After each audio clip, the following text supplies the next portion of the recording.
How's everyone? We are ready. We wanted to start a bit late, so you had all your expectations. How are you feeling today?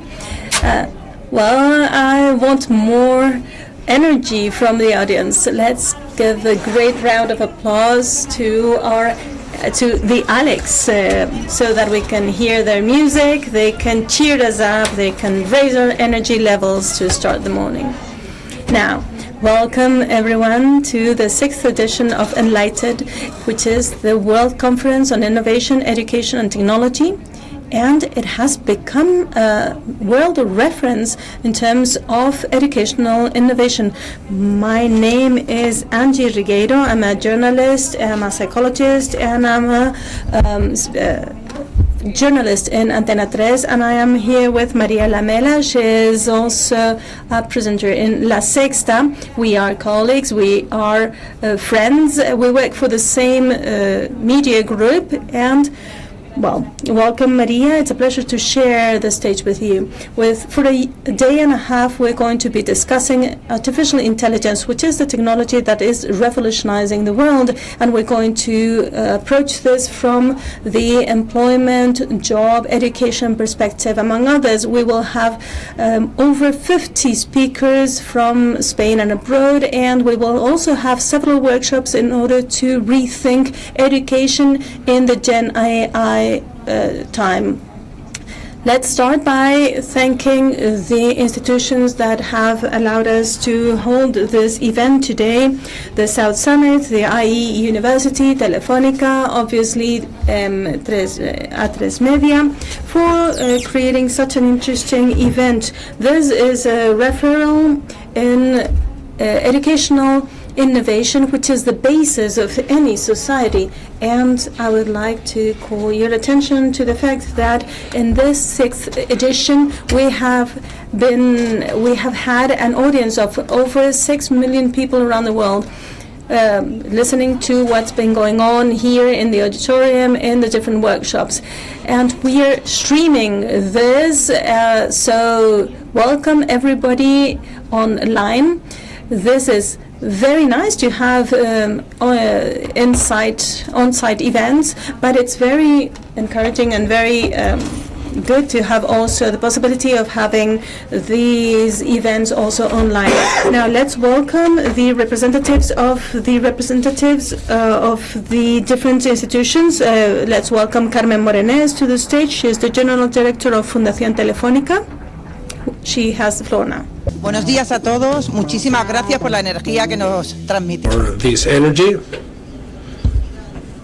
And first, I'd like to welcome those that are following us on streaming, to everyone that's here with us in the room on this edition, where we want to rethink education, taking into account your voice and your concerns. This is the 6th edition of EnlightED after 6 years.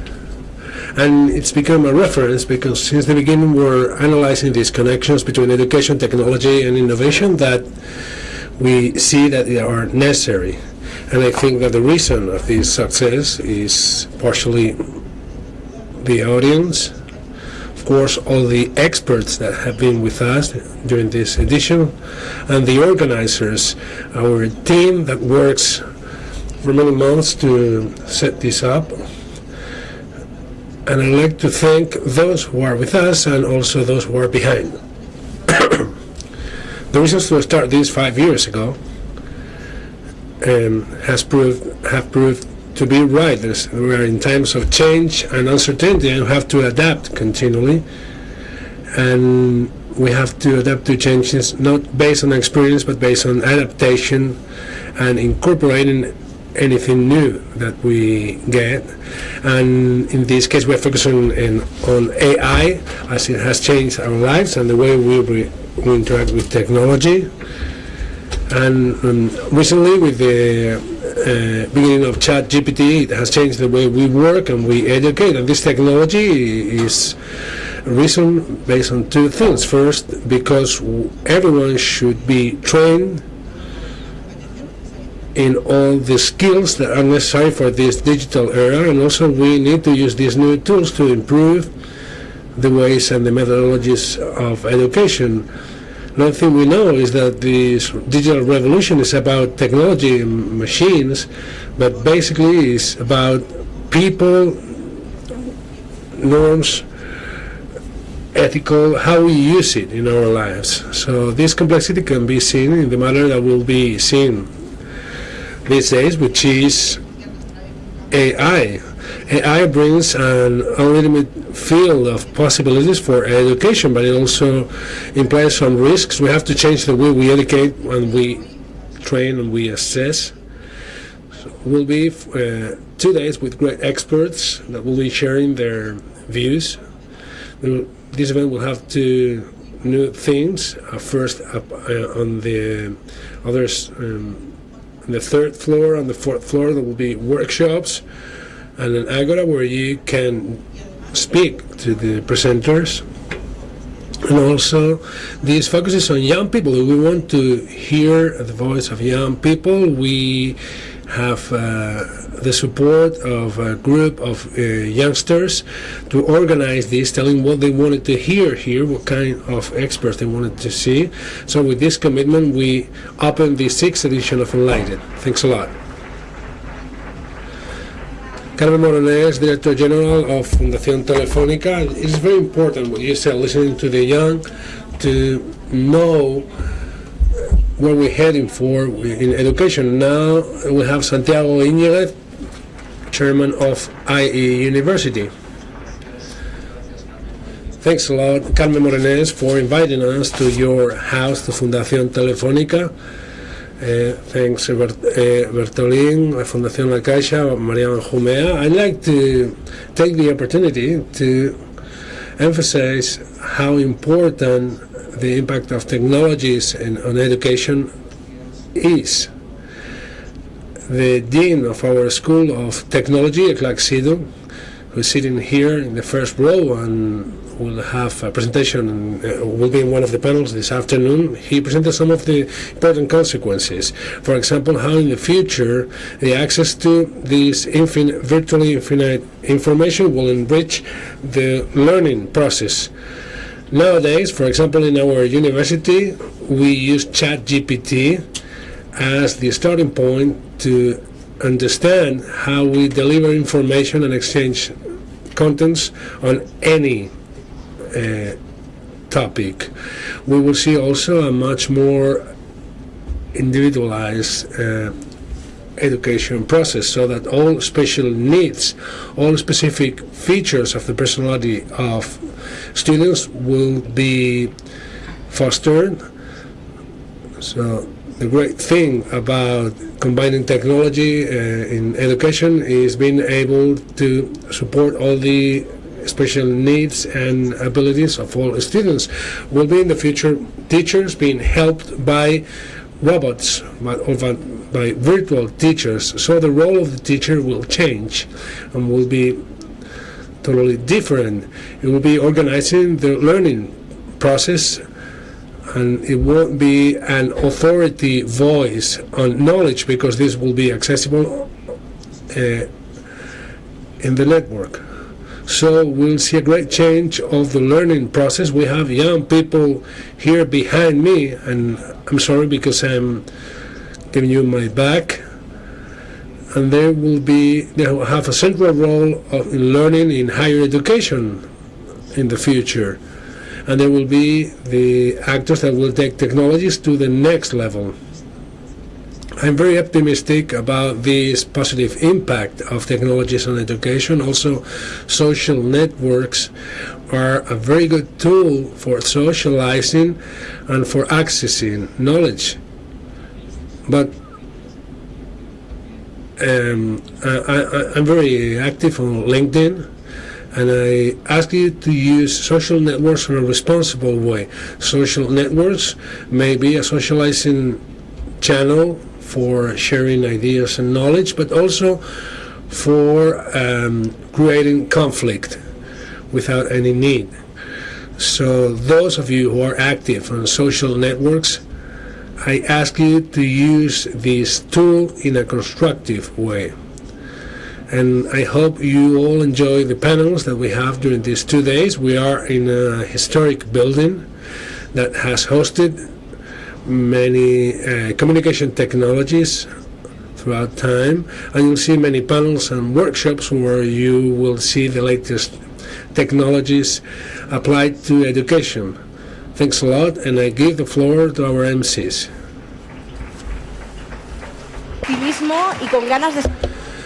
Well, we also want to learn more about this revolution that technology will bring to education. And now we have María Benjumea, founder and CEO of South Summit.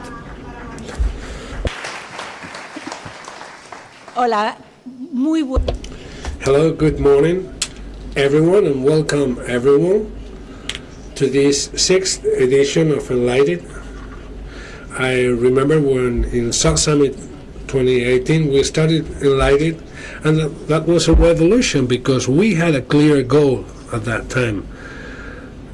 And the goal was to know what's important for developing society. Well, it's education for everyone, from small kids to your age and to my age, that I'm a start-upper in her 60s. So this is for the whole of society. So education is a necessary factor. And if we combine education with this changing world where we are seeing, as we speak here, how we speak about AI, but what we are seeing is that we are in a new technology era, a new time where everything will change faster, and in this education and in this time of change, we always need to know, as Carmen and Santiago have pointed out, that all evolutions are positive, but that we should have put individuals in the center.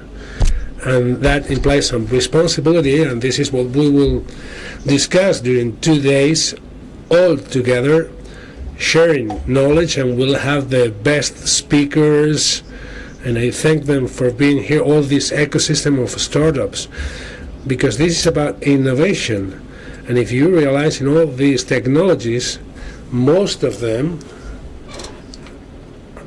are being developed by entrepreneurs. And this attitude, this mindset, this entrepreneurial mindset, this is what we need for this new technology era. And we should not forget that even if technology and machines can do a lot, people, and this is why we're here, we are the most important part, we are the center of this. And it is great to share this great project with Fundación Telefónica, with IE University and Fundación La Caixa. And here we are all together to build this wonderful space for training. Muchísimas gracias, María Benjumea. Thanks a lot, María Benjumea, founder and CEO of South Summit, for your optimistic view and for passing on this idea that this is a new technology era, but people should be in the center. And now we give the floor to Xavier Bertolí from Fundación La Caixa.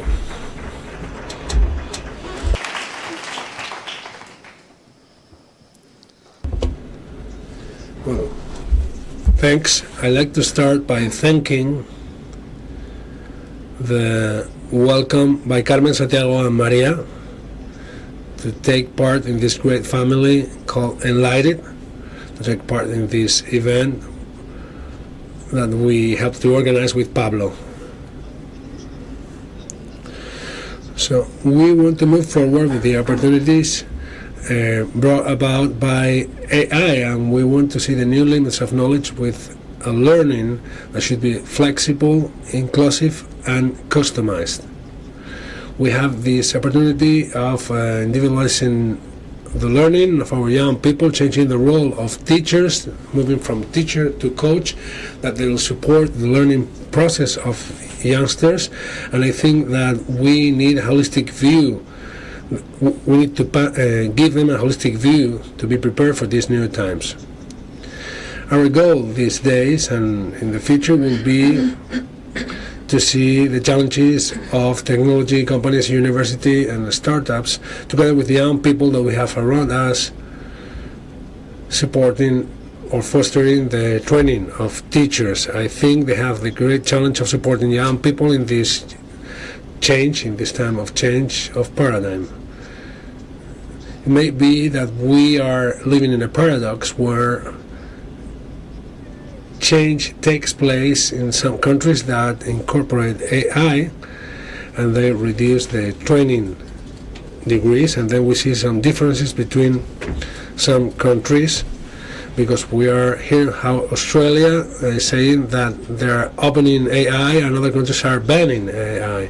So I believe that these possibilities of AI, we have to be very we have to foster its development. In Valencia we had the opportunity to have an exhibition during 2 years in Caixa Forum Valencia on AI,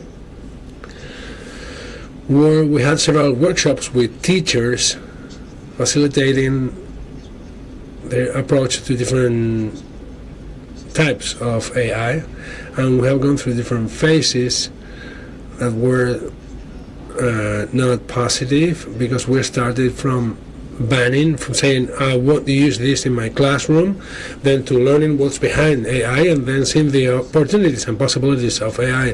When you see the path and the process you give to a boy studying math or music, where the AI intelligence speaks how to place his arm to play the fiddle, right? You realize how important it is to use this, and then leave teachers to have a space where they can forget about management and they can focus on supporting students. I'd like to finish by saying that we are lucky that we have world shakers of Fundación La Caixa that we have here with us today, and we are using their fresh gaze so that they provide us a younger gaze of what we are proposing, because we have a responsibility to offer them educational proposals that are better for a change of paradigm, to accelerate it and to have significant learnings. Thanks a lot.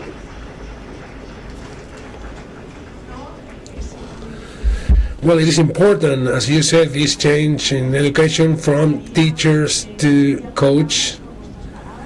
Well, thanks to the four of you for your words. They are very inspiring to see what's the future in front of us. And also, I find it inspiring as a mother, because I see that there are organizations that are trying to figure out what's the future for young people and for AI. So a great applause for them. And now, Maria, we start now. Well, we start with the program of EnlightED2023. The first presentation today will be on how to face the new year of AI in a responsible way. We have Toju. She is a consultant on AI and founder of Diverse AI, which is an NGO that helps and supports minority groups to build a future in AI that should be more diverse and inclusive. Well, it is a pleasure. Great applause to Toju. We'll learn a lot with her. Well, I love this music by the Alex. And Toju, after her presentation, we'll have a conversation with Liz Fleming, Chief Assistant Officer of South Summit. So this will be a very inspiring conversation, as well as the presentation. So great applause for Toju Duke. You have the floor.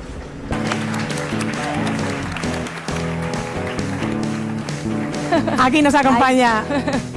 Hi, nice to meet you. Un fuerte aplauso para Toju. It's a pleasure for us to be here in the Enlight. Nice to meet you. The floor is yours. Hi. Okay, well, hello, hola. All right. I'm trying to see my screen. It's not going to come up here. Okay, it is coming, but I can't see the title. Oh my goodness, sorry. I'm not used to this this is very sophisticated. In England, it's not like this, honestly, I promise. Is there a way we can get it back to the very top of the title? Sorry. Thank you. Perfect. Okay, right. We made it in the end. So lovely to be here. It's amazing, and it's just amazing to see all the interest on the responsible side of AI, which is the most important part of AI. But before I get started, by quick show of hands, how many of you absolutely love AI? Or IAS? Wow, we have about 70% of the audience. And we have some people here. Okay, and how many of you are not really happy about it? You're in between. You're not sure if you like the technology, okay?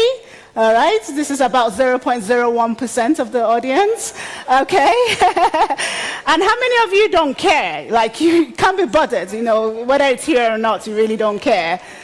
Okay, that's good. So we don't have anyone that doesn't care about AI. This is incredible. I was in Mauritius last week, and I asked this question, and it was about the same sentiment of people who don't care, and even the same sentiment of people who are not really worried about it. All right, so let's imagine ourselves in a world, either as students or business owners or family members, where you have assistants all the time, right? So if you're talking to Siri, and Siri doesn't say, I don't understand. And you can tell Siri, oh, tell me what my day's like today. How many lectures do I have? How many meetings do I have? Who is the meeting with? And you have this conversation, and then you're going to your coffee maker, and you're saying, make me some coffee, right? And you're having this smart home. And at the end of the day, you know, by 12 o'clock, once it's lunchtime, you're able to sit down. You're not feeling stressed and tired and hungry, but you're just able to sit down and go, this seems to be a very nice day because I have all the help that I need. And by the end of the day, you know, 6 o'clock, whatever time that you close for work and for school, you feel actually empowered. You feel happy because you did not do all the mundane tasks, the mind-numbing things that you tend to do. You had so much help from an assistant who wasn't getting too annoying or temperamental or emotional, you know, or whatever issues that you normally face on a day-to-day basis. That would be a great world, I believe. And that's the world that we may end up in, right, with AI. So AI is here to be an assistive technology. It's here to help improve people's lives. It's here to help with productivity and efficiency. It's here to actually make us more human again. That's what I believe. But on the flip side, it's like a newborn baby, right? It has its issues. And its issues are so detrimental and so important that the whole world needs to know about it. And that's what I'm here to talk about, especially with the lens of education. So we're going to talk about empowering education, navigating AI through a responsible AI framework. Now, before I get started, it's always good to, like, you know, lay the playing field down. You know, some people feel they know what AI is, and some people feel they don't. So it's always good to just define it, right? What is AI? In simple terms, it's just technologies that are meant to mimic human intelligence. It's meant to mimic what we do. And that's why when ChatGPT became a thing, people are like, oh my God, it's able to talk. It's talking back at me. It's reasoning. And even if half of what it says is nonsense and it's not factual, it's still being able to reason. So these technologies are being built to mimic human beings and almost, you know, not replace human beings, but just assist human beings. That should be the whole purpose. All right, so what's a very quick history of AI? How many of you have heard about Alan Turing? How many of you know him personally? That's how I know who's 105 years old here. So yeah, Alan Turing is considered one of the fathers of AI. Unfortunately, he took his life because of the terrible homosexual laws that were in the UK at the time. And he was a great man, highly intelligent, and he came up with the Alan Turing test of can you make machines think, right? And in 1956, Alan Turing and some of his mates, you know, they met in the US in Stanford and came up with the term AI. And why I always bring up his story is because I feel if Alan Turing was still allowed to live, we might not be having this conversation today, right? We may not be driving ethical AI and responsible AI and saying, you know, we need to reduce the amount of injustices and stereotypes in the system because this guy was gay. And he would have been able to come with a perspective of, hey, let's build this system that, you know, let's build these technologies that favor people like me. And then it would have been more open for other people, right? For people who are probably disabled or ableism, you know, for people from different racial backgrounds and beliefs. And it would have been a more diverse society and technology that we're building. Right now, It's not, you know? It's only Caucasian male that are building this technology, and that's one of the reasons we have these issues today.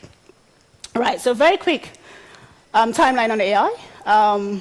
You know, we had a mechanical machine that was built by a Frenchman, Blaise Pascal, in the 1600s, and after that, we had Ada Lovelace come up with something very similar in the 1800s, and then we had a friend here, Alan Turing, and in 1956, they actually came up with a name, and let's call it artificial intelligence. I'm sure if anyone had told them it would be a scary word right now, they probably wouldn't have believed it. And in 1965, we had the very first language model built, which was called ELIZA, and you know that was so we can say that's ChatGPT's forefather or foremother because the name was ELIZA. And in 2011 we had IBM's Watson, so we had an AI system actually beat a human being in a game, and that was the beginning of the problems that we started facing. And then we had AlphaGo, which was built by DeepMind in 2016, and again that beat a human being. And then by 2022. Voila! Everybody started thinking about AI and talking about AI and going, AI this, ChatGPT that. I mean, I think it got to a stage where people just thought AI equals ChatGPT. That's what it is. Is there anybody here that was guilty of that? Yeah, okay. So that's fair. But AI has been here a long time. And over the years, we've gone through these AI winters and summers where you have the research scientists promise heaven and earth, we'll be able to do this and do that. And then eventually the capabilities and the things that they promised were not fulfilled, and the investors just withdraw their money and pump it into somewhere else. But that has changed, right, over time. And we had the AI arms race, which really started from OpenAI, who just came up with ChatGPT, and then all the other big techs started chasing, you know, oh, we can't be left behind. And we had, you know, the text-to-image generators from OpenAI, DALL-E, and Google came up with theirs, and then OpenAI came up with another, and Google chased with Bard. And then we have Meta coming up with Llama 2. Amazon has its own thing, and, you know, this whole race started. And then after that, you know, within a month, ChatGPT had over, 100 million users, and we have so many different tools now plugged into these APIs, all to generate, you know, revenue, help productivity, and all around generative AI and AI. And because of that, right, it's actually forecasted by 2030 that the AI marketing revenue is going to be $2 trillion. We'll see. We'll see, but it's very promising. It has a lot of prospects. Fortunately and unfortunately, a lot of people are not even aware of it, but once they just hear AI, boop, they just put some money into it. All right, so why is AI important? And this is very important for us to know, right, because AI is actually a technology that should be used for good, and it has so much potential. But of course, it has issues, but let's look at the positive first before we think about the negative issues. So why is AI important? It's important across so many different fields. You know, it's helping achieve the SDG goals, the UN's SDG goals, especially towards zero hunger. It's helping with security. It's being used in judicial systems. Again, it has issues with facial recognition, but it's something that is actually supposed to help make the work of people easier. Lots of economic empowerment and promises that can come from AI. It helps in education, environmental sector, public and private sector, you know, and on it goes, right? It's helping with natural disasters and stuff like that. This is an example from Google. One that I actually find very interesting, and I always talk about it in my talk. So this young man here is Dimitri. He has a speech impairment. And Google has used AI over the years to work on a project called Project Euphonia, which uses conversational AI. And it's kind of like attached to his brain neurons, and is able to decipher and understand what he's trying to communicate to people that are working with him and to his family. So it takes his thoughts and his communication and brings it out into some form of speech that someone else can understand. So now Dimitri suddenly is being able to be understood by people he's been trying to communicate with for years that cannot understand him. This is one of the great things, you know, of AI. It's usually a field called AI for good. I don't think we should even have a field for that. Like, AI should be used for good regardless. And there's so many other examples. Microsoft is using it for climate change, to help with the climate change crisis. Google is using it as well. Microsoft has some projects in Bangladesh, and there's so many SMEs and startups as well, non-profits that are using AI to help, you know, solve some of the problems that are facing their different countries and regions. But, you know, when you have a baby, the baby cries, the baby eats, and the baby poops. And if it's a boy, it might pee in your face. So with AI, it's very similar, right? It's like we have challenges. You know, you have a newborn baby, you find it hard to sleep the first few nights if it's a typical baby. Some people say their babies are good till 6 months later and they start complaining. But it's normal. There are always challenges with any new and nascent technology, and it's the same with AI. So let's look at some of the horror, gory stories. We have this guy here. His name is Robert Williams. He's a young man in Detroit. One day, he was driving home, you know, about to park in his driveway. Kids were probably inside or outside. His wife was around. Daddy's back! And the next thing, the police guys come to him, come with me, handcuff him, and take him to jail. And the guy's like, what did I do? What did I do? You've got the wrong man. I'm not a criminal. And the next day, they released him. But what happened? Facial recognition, CCTV, identified him as a wrong man who boggled a grocery store or a hardware store a few weeks ago. This is just one example of so many other examples, right? We have a lot of people. We have Caucasian men, people being arrested as well for crimes they did not commit. But when you compare it with people from African American descent, the ratio, the percentage is so much higher. It's about 67% higher. And it's not just with arrests. It's like, you know, even with image recognition, with images and stuff like that, it's always a very detrimental percentage for people who are non-white, right? Non-Caucasians. Why is this happening? Because the data sets that are being built are not diverse enough. They're not inclusive. It's not representing everyone in society. But then we're building technologies for everyone in society. So what happens, these technologies will not represent, they will not be in favor for everyone, but only for the select few, the majority of the representations in the data sets. All right. Amazon had a hiring tool a few years ago that was discriminating against women. Wow. Like, how can technology discriminate against people? What is going on here? We as human beings, we're still having conversations around, you know, being more open and less biased towards our fellow human beings, you know, having less unconscious bias, being aware of our biases, you know, the systemic injustices, the prejudices, stereotypes, inequality. We're still talking about the gender pay rate gap today.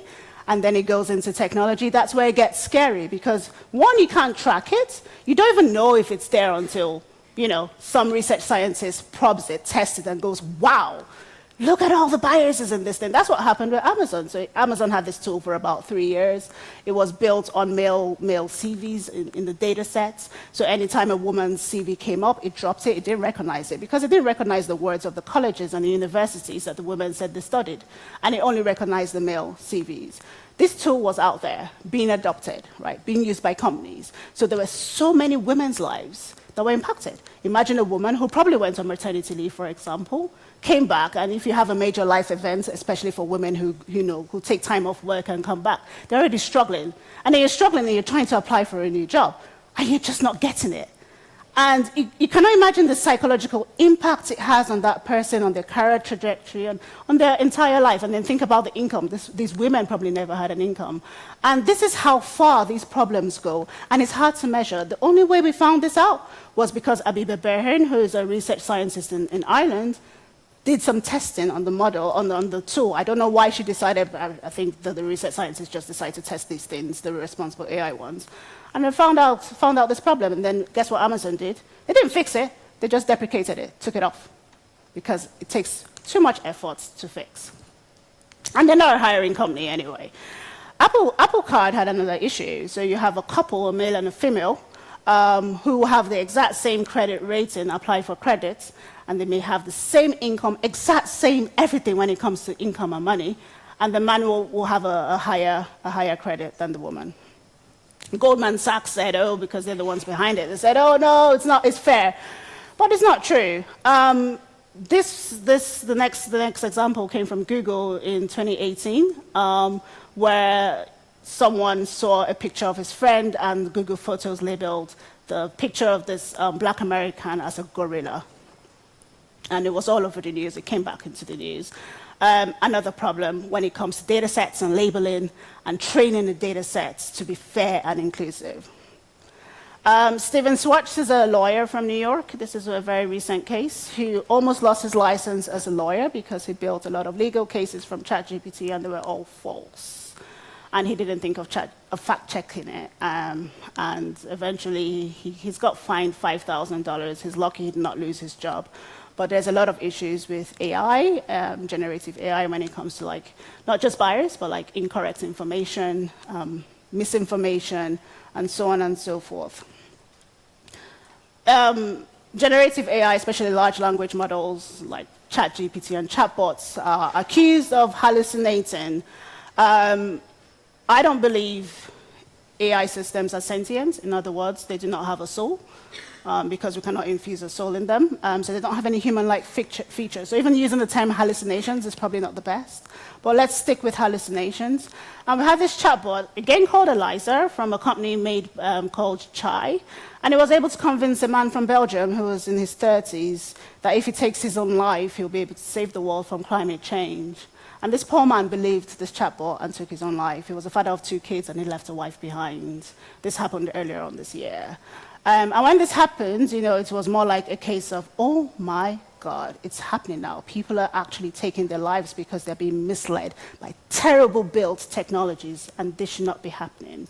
In the UK, you know, a few years ago, there was biases in the exam algorithm, and students really protested, and it was favoring people from private schools and from the rich postcodes as opposed to the students who came from poor socioeconomic neighborhoods.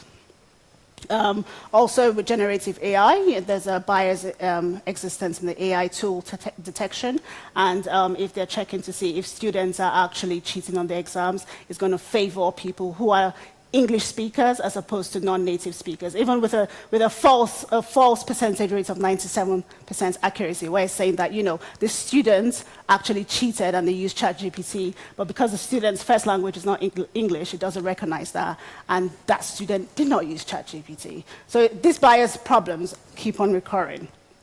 Right.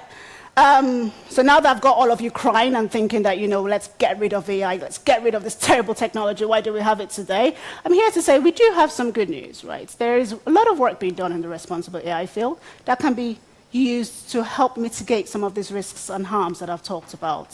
So I came up with a responsible AI framework. It's in my book as well, Building Responsible AI Algorithms. And it's basically just thinking about making sure you have a responsible hat on, right? Do we think we should be responsible towards the technologies that we're building? And even if we're adopting it, even if we're not building it, do we think we need to be responsible as humans? We should. And then after that, we need to lay out a foundation, implement, and have some form of ethical considerations that encompasses the whole. What does the framework look like? We have AI principles, which basically means, you know, setting some form of principles in your organization that says these are the things that your AI system is going to do, as opposed to these are the things that your AI system is not going to do. For example, biases, right? It's not going to reinforce any societal biases. It's going to be transparent. It's going to be private, you know, reinforce privacy preservations for people's data and stuff like that. And then you want to outline the things that your AI system would definitely not do, like build weapons of mass destruction, and so on and so forth. The next thing is data ethics. I've talked a little bit about it. You know, the data curation methods. How's your data being sourced? Is it inclusive and diverse? Who does it represent? Do people even know that the data is being used to build these models? Fairness is another field in responsible AI, which really addresses the biases that I've talked about. And there are lots of fairness tools that are out there that you can use to test your models before launching them. Safety, online safety is very important, and there's lots of tests that can be done. And based on the results, the models can be fine-tuned and improved so that the results are not bad and, you know, like that man who took his life. Ideally, that shouldn't have happened. Explainability is another one in the responsible AI field, and it's part of the framework that just really covers transparency. You know, many times because AI systems are built on neural networks, we cannot determine and understand why it came up with its results. So with transparency, there are lots of documentation that can be done, right? Just to provide some more explanation on the data sources and the models. Humans in the loop is another thing, which is really working with the raters, making sure that these data sets are properly labeled with a responsible AI policy. We need to protect people's privacy. We need to make sure that the models are robust enough so that we do not have any hackers come into play. And overall ethical considerations. Think about the amount of energy consumption that large language models bring, or think about the well-being of the raters, who many times suffer from PTSD because they're going through a lot of toxic content. So I'm going to end up with this, right? AI is a very powerful tool. It is helpful, and it's here to stay, whether we like it or not. But a lot of people in this room like it anyway, so that's great. And it's here to make your life easier, right? But it's very important for us to be literate on this technology, right? Before we even adopt it, before we use it, so let's understand its pros, its cons, its limitations, and how we can actually use it for our good. But, you know, making sure that we leverage its benefits and see how much we can reduce the harms that it brings to society. All right, thank you.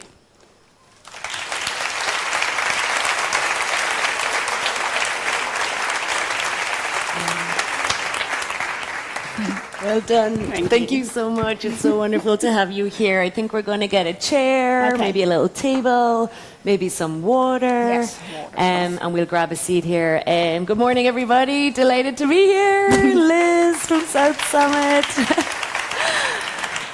And I have the luxury of diving a little deeper now into conversation with Toju. So we've given a nice kind of round world tour of what's going on. Think you've terrified some of us? Can I do this again? So how many people in the room still are really excited about AI?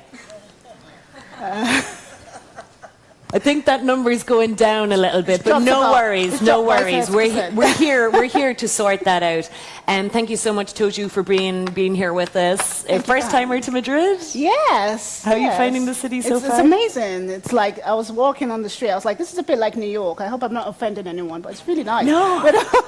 I've heard that from a few skyscrapers. friends. It's like New York, but it's way more accessible, right? Speaking of nice. accessibility, it's like a mini version, and there's so much more to offer, and it's so culturally rich and all different aspects. So I know it's a short trip, and I hope you get to come back again. The invitation will be open. I'll probably move here, actually. And it's so nice to be in this building, so iconic, and such an iconic street in this city. So we're so glad to be having this conversation here in the city at such a relevant time. I'm blown away by what you have presented to us, and I just want to, because we have such a young delegation in the audience as well, and we're intergenerational now in this forum, I'd love to understand how you got here, right? This is, you have a startling career, an unexpected career also, I would say. I don't know if you came out of university planning to be a champion for responsibility in AI and ethics, right? It was probably something that really didn't even exist. So I'd love to understand a little bit your personal story when we're going back to the human-centric, right, and back to the human element of all of this. Where are you coming from, and how did you get here? And so we can understand your trajectory a little bit. Yeah, definitely. So I'm Nigerian-born. Spent some time in the UK as a kid, and then went back to Nigeria. And if you're from any either African-American family, there are only three professions that exist. It's either a lawyer, a doctor, or an engineer. Nothing else exists, right? If you're a lecturer, nothing else. So growing up, I had only those three options. So I chose to be a doctor because, anytime I said it, my dad's friends were happy to hear that I wanted to be a doctor. I had no idea what it entailed. But by the time I got to secondary school and I was about to graduate, I was like, nope, I'm not going to be a doctor, because in Nigeria, they have a lot of university strikes, and doctors could end up being 10 years in university without graduating. And I heard that they don't have a life, they don't have parties, they're always studying. And I was like, that's not for me, life is too short. But it was a bit too late to change my mind. So I wanted to go into journalism, took the exams, the A-levels exams. I didn't do too well. They said you don't have an arts brain, I was told. You're a science person.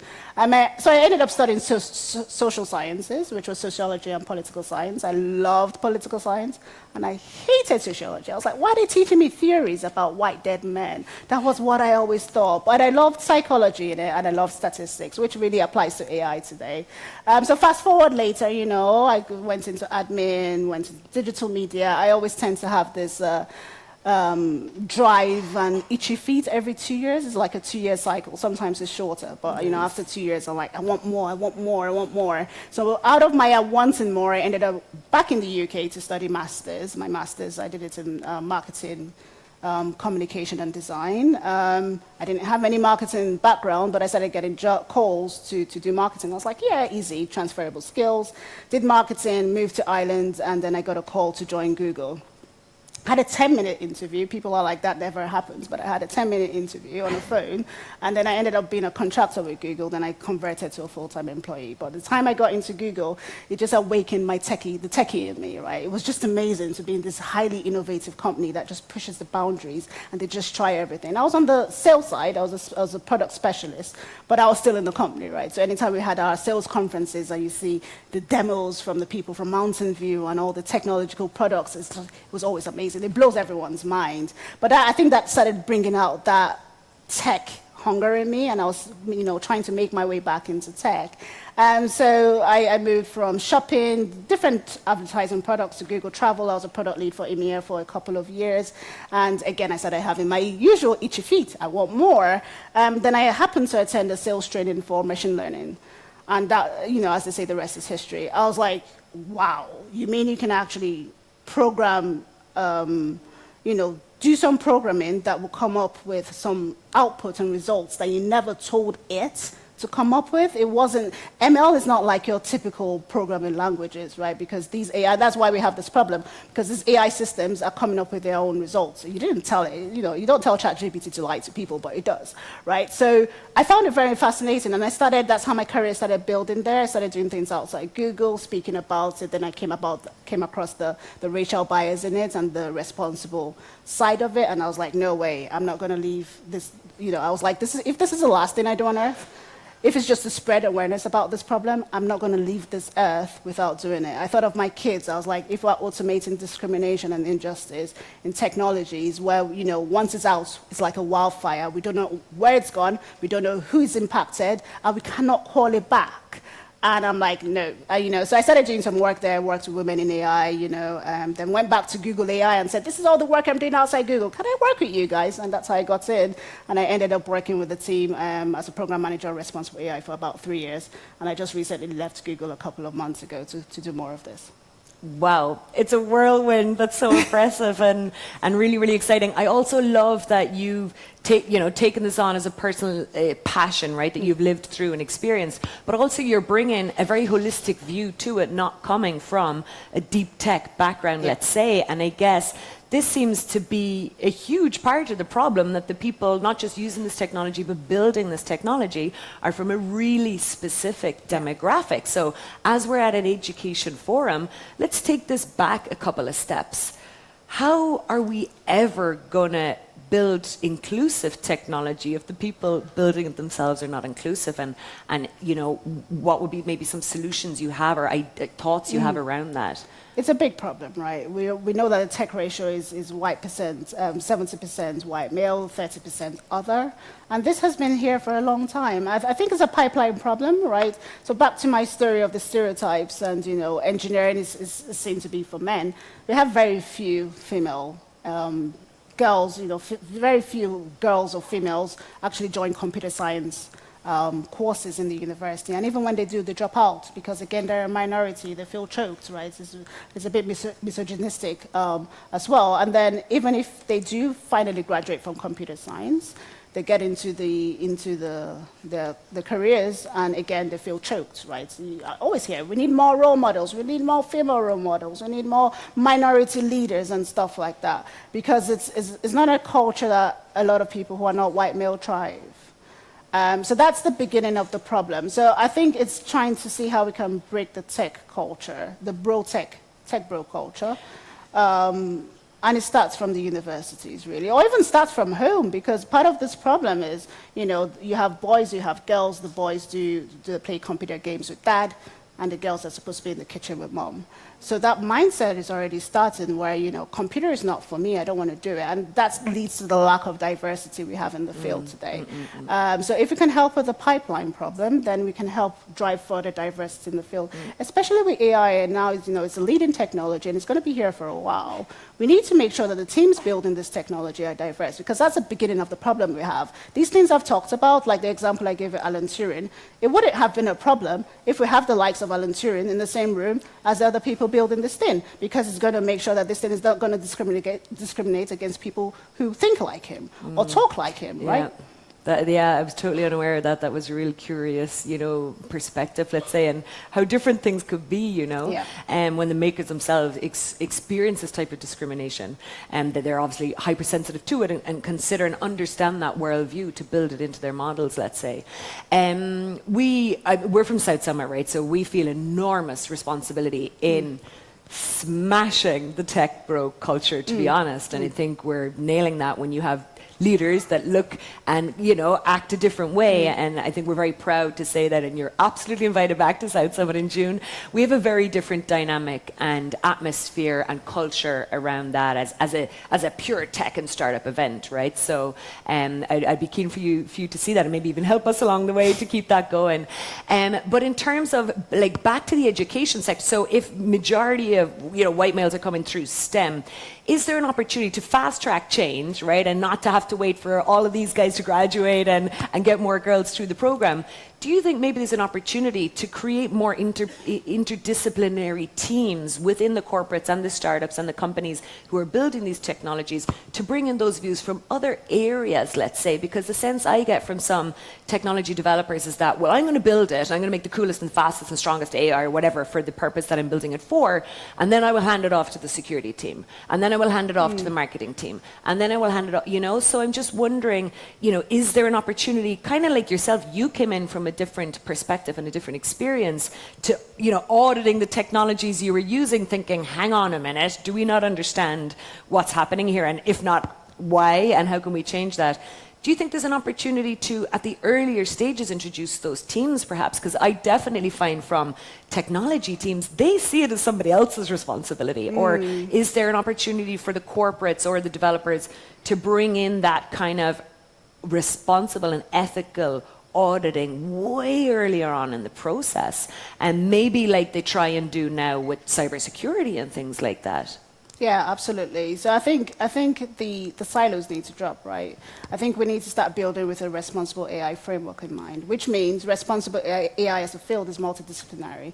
It's not going to, the field is not going to exist if it's only tech people, right? And I had the social science background, which is helping in the field today. We have legal teams, we have sociologists, we have anthropologists, we have human rights folks. You need to have a wide range of people working on this technology. So one of the things we did with Google before Lambda wasn't quite launched, but before we released the paper, was make sure we had a multidisciplinary team, which I actually led that project. And we made sure we had the legal team, we had the UX designers, we had the tech people, right? So it's not just the developers building this thing, because to your point, the developers are just thinking of making sure that this product works. That's all they're after, right? It just has to work. It comes out with results, and it has to be a little bit accurate. And if it's not any of that, they're not even going to test for it. So they never test for the outputs. They're not going to test to say, is this result, this response that this application is given, is it actually correct?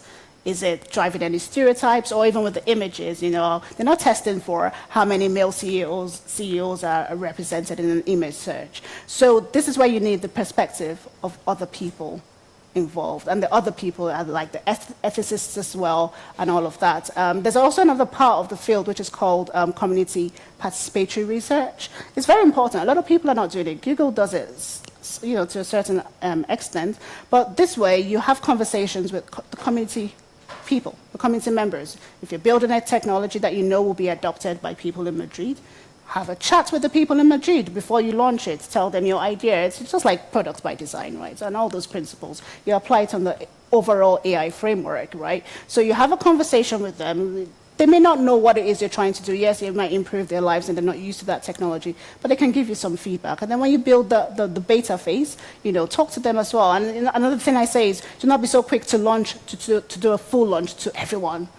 Launch it out in phases. This is a typical product management cycle, right? And we should apply it in AI. We have the alpha phase, we have the beta phase before we have full launch. Let's do it that way. Google did that with Bard because they knew how powerful this technology is, and they were trying to be careful. They were pushed to come out with Bard, of course, because of the AI arms race, but they still made sure that at least they launched it, silently to within the Googlers in the company first, got the feedback, fine-tuned the model, then they launched it to some trusted users before they launch it out in the wild. So I think the more we are aware of these issues, the more we should make sure that we change the way we have been doing things, right? Change the processes and encompass everyone's point of view first, everyone that you feel should have a voice on the table, including people of the community before launching it. And even when it's launched, we need to keep on reiterating the process and fine-tuning and adjusting the model, because especially with generative AI, they keep on coming up with capabilities that they were not taught, that we did not expect, and we need to keep an eye on it.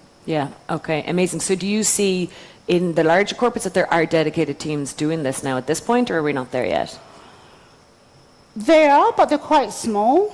And at the end of the day, you know, they are working on something, but is it really across all the products and applications? How much of a say and influence do they have? This is this is where I'm going. So, I mean, congratulations on the framework. I think this is so timely and so needed. And is the book out already? The book is out. The book is out. So this is a great guide to be able to refer back to for business leaders, entrepreneurs, corporates, everybody. And so I think, what is your ambition for this framework? Can you see that potentially becoming a tool, becoming a software? Like, is it like a manual guide for these teams who are trying to create these systems internally? And what are the levers internally that can be used? Because again, you know, typical things like what's not getting, you know, measured doesn't get done. So what kind of incentives do you think need to be there to ensure kind of accountability and responsibility within these organizations that have such enormous product suites? Back to your first question, because you had about 100 in that set statement. I'm joking. But yeah, you know, my dream is really to have a tool that just reflects this framework. It's going to be so difficult to build, and we need to be able to write the Python code and all that, but that's my dream. Anytime I think about it, I'm like, I'd love to get it there, because then it helps everyone, right? You just have a tool and you just run a test on your AI model before launching it, or your application, and it tells you, hey, you know, in terms of fairness metrics towards people from Spain, for instance, it's 97% inaccurate, you need to fix X, Y, Z. Amazing. We help people rather than accusing people, you're not doing it right, and not giving them, you know, a lever or a way to help them improve the model. So that's the first thing. And then, you know, in terms of incentives, right, regulation is a big thing here. We have the EU AI Act coming out very soon. So that incentivizes people. And beyond that, you know, for any organization, most people want to make profits. You know, you want to still have a very good turnover and a very good revenue at the end of the year. If you have products and applications that are useful for everyone in the society and not harmful, then you're going to make more turnover than you're making today, because you're having products that can be adopted and used by everyone in the world, right? So you're extending your reach. So that's another reason why it's really important to actually build it responsibly, especially if you're someone who doesn't really care about these things, you just feel like it doesn't affect me personally, why should I bother, right? So these are the two main things. And then there's a lot of reputational risk as well, especially if it's a very large corporation, right? I've mentioned Amazon, I've mentioned Google, you know, Apple, literally all the big tech have had these issues. They don't like it. And sometimes when it happens, their stocks just go down. And, you know, we start having that stocks rise and dropping thing that keeps on happening as a cycle. So it is important to build your tools and applications and products responsibly.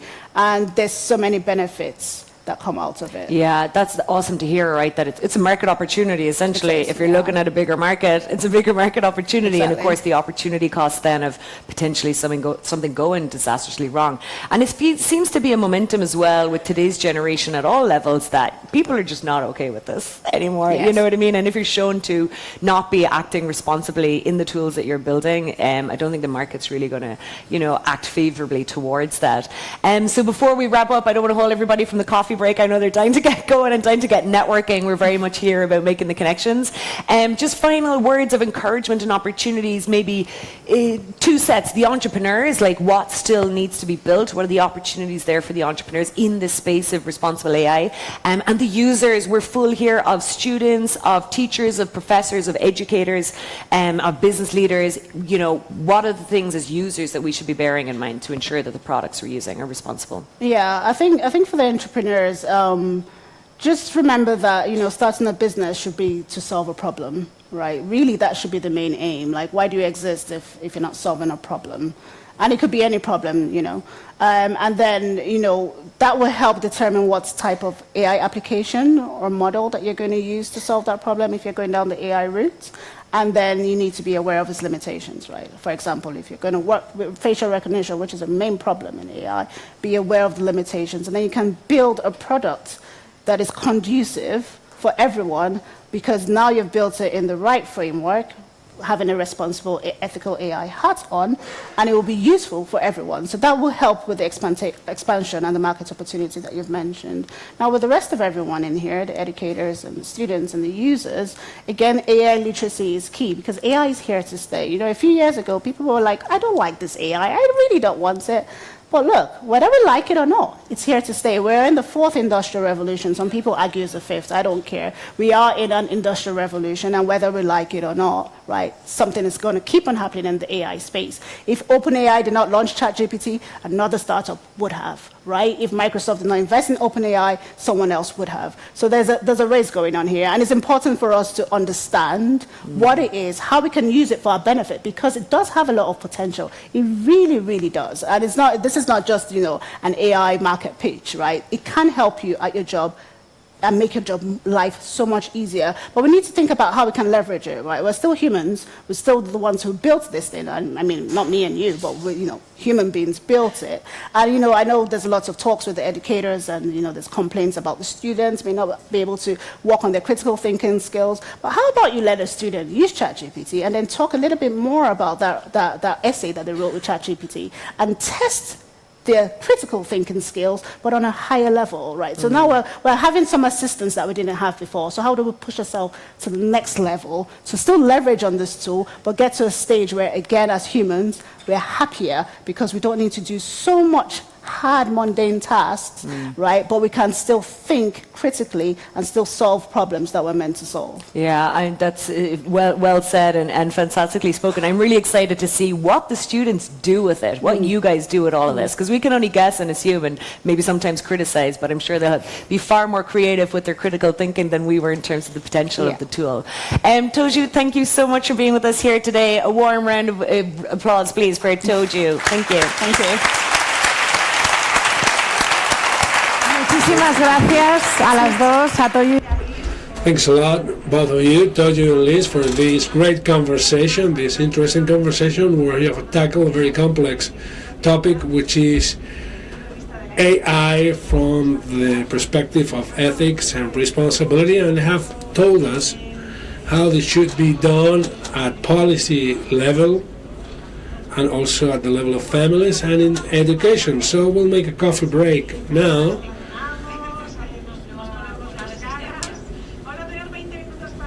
So we'll have 20 minutes for this coffee, and then we'll start with activities in the Agora space. Well, I'm waiting for you at Agora, which is a more hands-on space where you have the opportunity to have debates and Q&A sessions with the experts, and we'll hear the Young Committee of EnlightED2023.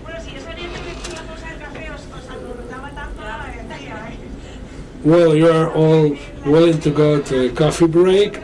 The third and fourth floor, you have other activities and workshops. And something very important, there is a great exhibition on fake news, Fábrica de las Mentiras, which is in this space, Fundación Telefónica. And I recommend you take some minutes to go there and visit it. So we'll see you here in 20 minutes. Tastes like strawberries on a summer evening, and it sounds just like a song. I want more berries on a summer feeling. It's so wonderful and warm. Breathe me in, breathe me out. I don't know if I could ever go without. I'm just thinking, can I love? I don't know if I could ever go without watermelon sugar high, watermelon sugar high, watermelon sugar high, watermelon sugar high, watermelon sugar high, watermelon sugar high, watermelon sugar high, watermelon sugar high. I want more berries on a summer feeling. Maybe it's the end of June. I want your berries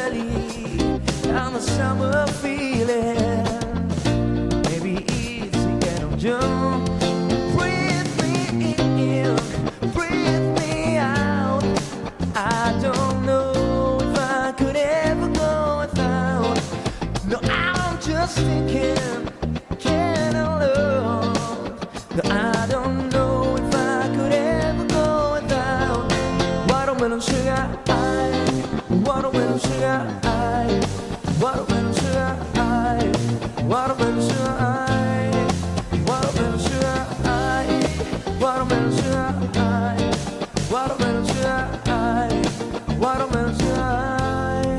Breathe me in, breathe me out. I don't know if I could ever go without. No, I'm just thinking, can alone. I don't know if I could ever go without. Watermelon sugar high, watermelon sugar high, watermelon sugar high, watermelon sugar high, watermelon sugar high, watermelon sugar high, watermelon sugar high, watermelon sugar high, watermelon sugar high.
porque nena tengo el alma. Yo por ti perdí la calma y casi pierdo hasta mi calma. Come on, come on, come on, baby. Te digo con disimulo que tengo la camisa negra y debajo tengo el difunto. Mal parece que solo me quedé y fue pura tonta tu mentira. Qué maldita mala suerte la mía que aquel día te encontré por beber del veneno. Maleo de tu amor, yo quedé moribundo y lleno de dolor. Respiré de ese humo amargo de tu adiós. Desde que tú te fuiste yo solo tengo la camisa negra, porque negra tengo el alma. Yo por ti perdí la calma y casi pierdo hasta mi calma. Come on, come on, come on, baby. Te digo con disimulo que tengo la camisa negra y debajo tengo el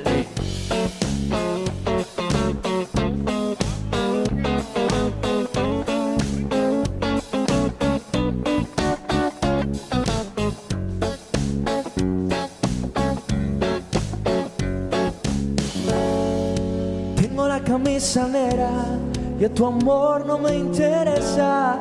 Lo que ayer me supo a gloria hoy me sabe a pura. Miércoles por la tarde tú que no llegas, ni siquiera muestras señas. Y yo con la camisa negra y tus maletas en la puerta. Mal parece que solo me quedé y fue pura tonta tu mentira. Qué maldita mala suerte la mía que aquel día te encontré por beber del veneno.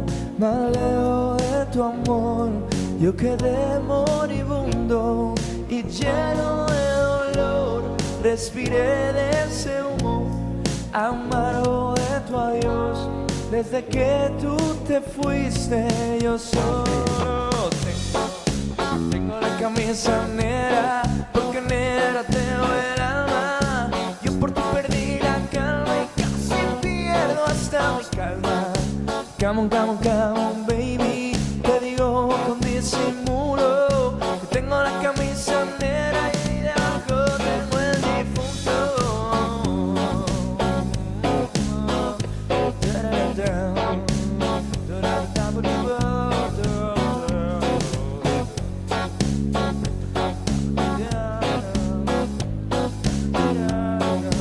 Tengo la camisa negra y debajo tengo el difunto.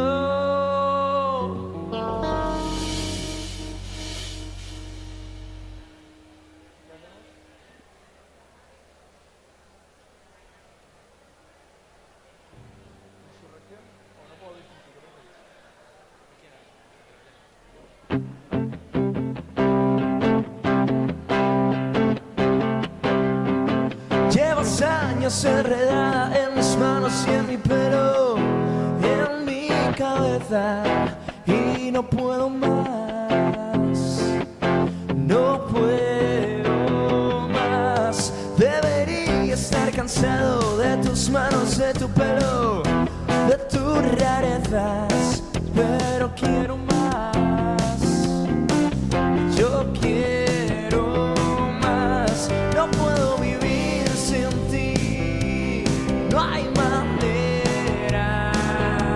No puedo estar sin ti, no hay manera.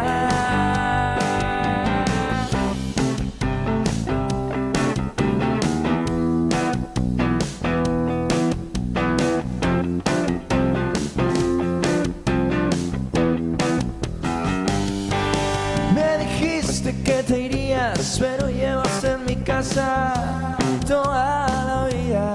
Sé que no te irás, tú no te irás. Has colgado tu bandera, traspasado la frontera. Eres la reina, siempre reinarás, siempre reinarás. No puedo vivir sin ti, no hay manera. No puedo estar sin ti, no hay manera.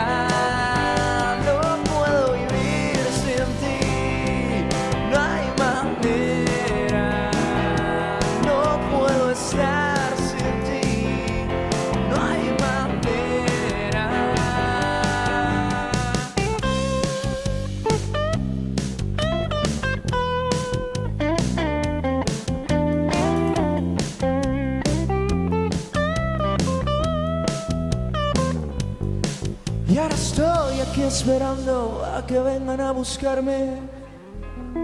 Tú no te muevas, no me encontrarás. No me encontrarán. Yo me quedo para siempre con mi reina y su bandera. Ya no hay fronteras, me dejaré llevar a ningún lugar. No puedo vivir sin ti, no hay manera. No puedo estar sin ti, no hay manera.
No hay manera, no puedo estar sin ti, no hay manera, no puedo vivir sin ti, no hay manera, no puedo estar sin ti, no hay manera.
¿Dónde estás entonces cuando tanto te necesité? Nadie es mejor que nadie, pero tú creíste vencer. Si lloré ante tu puerta, de nada sirvió.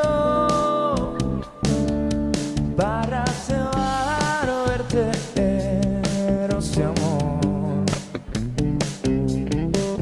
Os enseñé mi trocito peor, retales de mi vida, fotos a contraluz. Me siento hoy como un halcón herido por las flechas de la incertidumbre.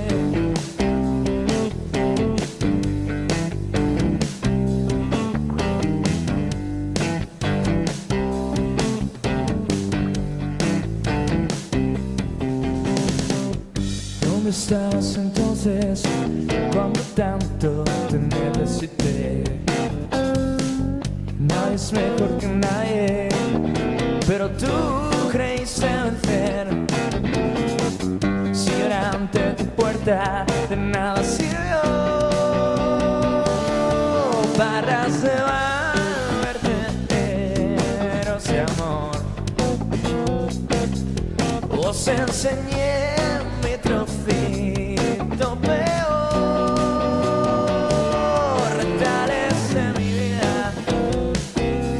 fotos a contraluz. Me siento hoy como un halcón, herido por las fechas de la incertidumbre.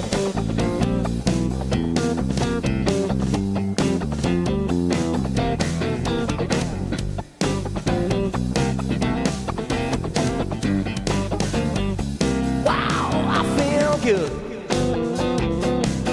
So good that I hope now I feel good. So good that I hope now.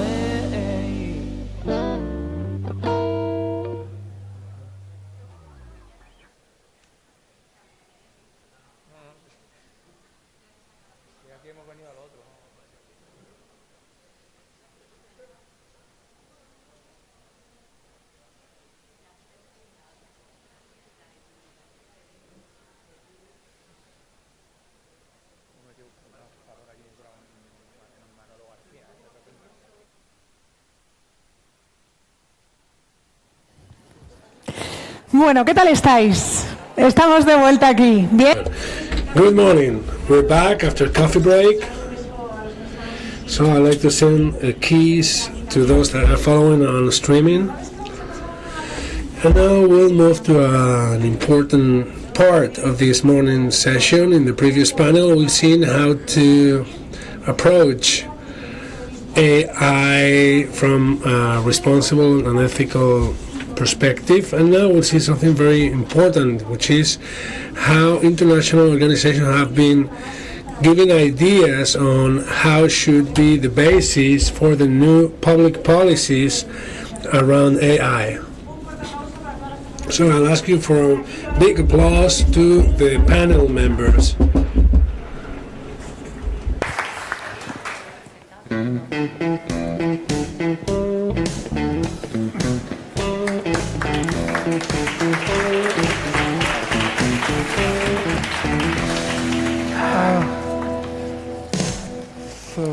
Hello? Do you hear me? Yes? Maybe we can show him somewhere? Yeah. Frederick is there? Okay. Here we have him. So thank you very much. We continue with the session. We had a very nice, inspiring talk before the coffee break. And she was talking in a very optimistic way about the uses of technology, right? Now we will be talking from the research part. We are mostly AI researchers. We produce the scientific elements that will produce that technology. And what we want to use this knowledge to provoke some questions regarding how AI should be addressed by the politicians and decision makers in order to bring in an appropriate way this technology to education, all levels of education, not only the regular education but also informal education. That is also important. So the panelists are Liliana Arroyo, that she's Director General for Digital Society at the Generalitat of Catalunya. Then we have Frederick Heinz somewhere. That he is Professor of Computer Science at Linköping University in Sweden. He's the director of the Wallenberg Transformative Technologies Education Development Program. It's a very interesting foundation that puts around 500 million euros, a private fund, to promote artificial intelligence in Sweden. Something very important. And he's also the coordinator of Taylor, that is one of the largest networks of excellence in the European Union for Horizon 2020, and that's devoted on the teaching of artificial intelligence. And he's also one of the members of the Euro AI board, so that's the board that is collectively bringing the research of artificial intelligence in the whole Europe.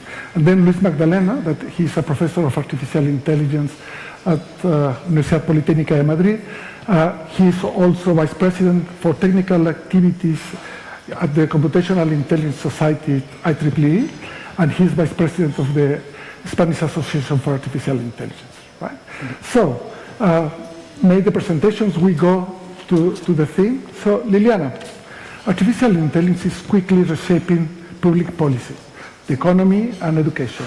I would love to hear from you your insights concerning how we might guarantee that developing AI-based systems in education adheres to the ethical, legal, socioeconomical, cultural, and maybe gender principles of the European Union and upholds student privacy and data protection regulations.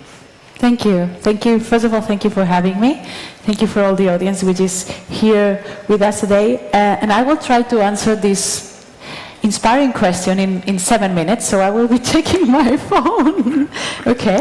But yeah, I think that this is a very crucial question because I think that innovation needs to be value-driven, not only data-driven, which is something that we are quite used to here. So my insights here today come from both my experience as a sociologist, so from the social science and the focus on the social impact of technological innovation, but also 1 year ago I took office in the Catalan government, so I can share some insights from what can we do and what we cannot do at the administration. So I have like two main basic disclaimers at the beginning, and then I will organize my speech and my proposal for a holistic approach on how can we govern all this innovation in three big boxes, like the macro, meso, and micro. So the first question, because we know that we are many principles available and many frameworks. One is the one that Toju presented before, but we also have the UNESCO one, the OCDE one. Also at the European level, we have guidelines with toolkits and so on and so forth. So it's not a lack of principles, it's the need to enact all these principles and to enforce all these frameworks. So the first thing that we need to ask is who is responsible at each stage of learning and educating, and then offer tools according to the responsibility. And I will explain it further in a minute. And the second thing is which are the principles that we cannot avoid, regardless if it's AI or it's blockchain or whatever quantum technologies or whatever technological innovation that is coming. I think that the most important thing is that we cannot lose focus, that it needs to be human-centered. And when I say human, means that we need to place the needs at the center of the discussion. In this case, the needs of the learners, in particular for those that are underage.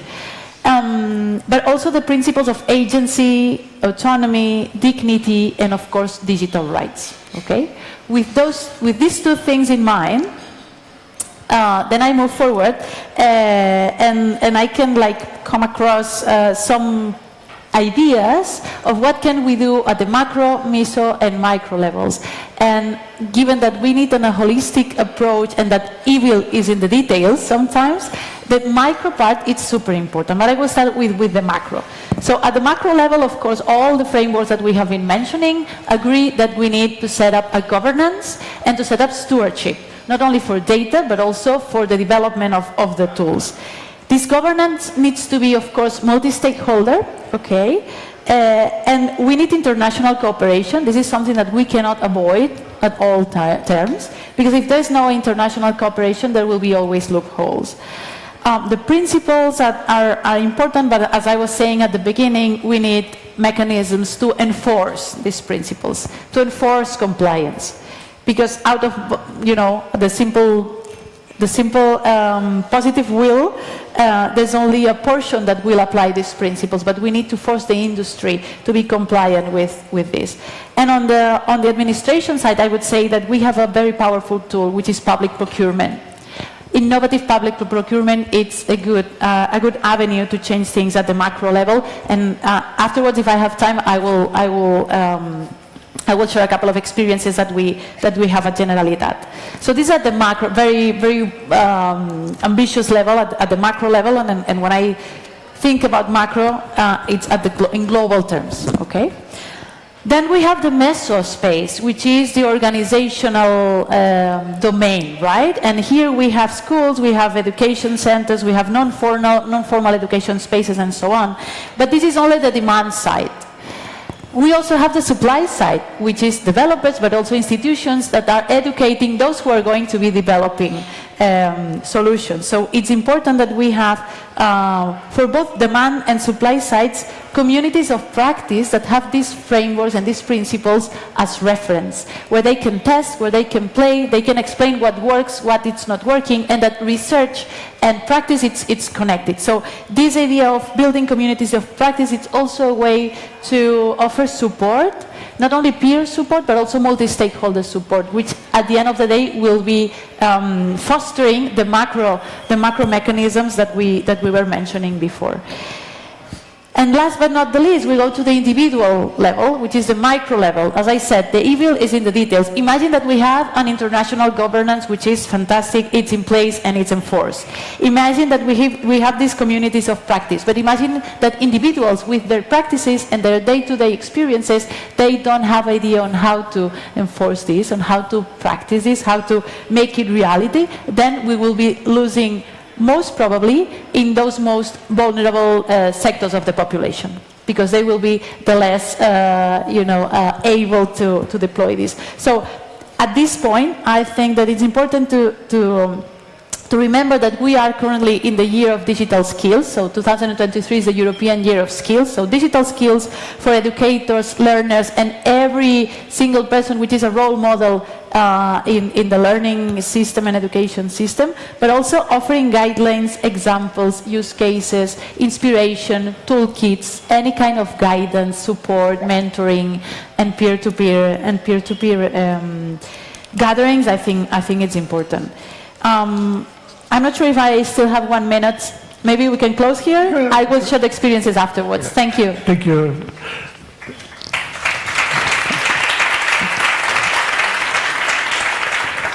So, Frederick, from your different positions of responsibility, you've been following the impact of artificial intelligence in education and digital skills. So, I would love you to answer this question.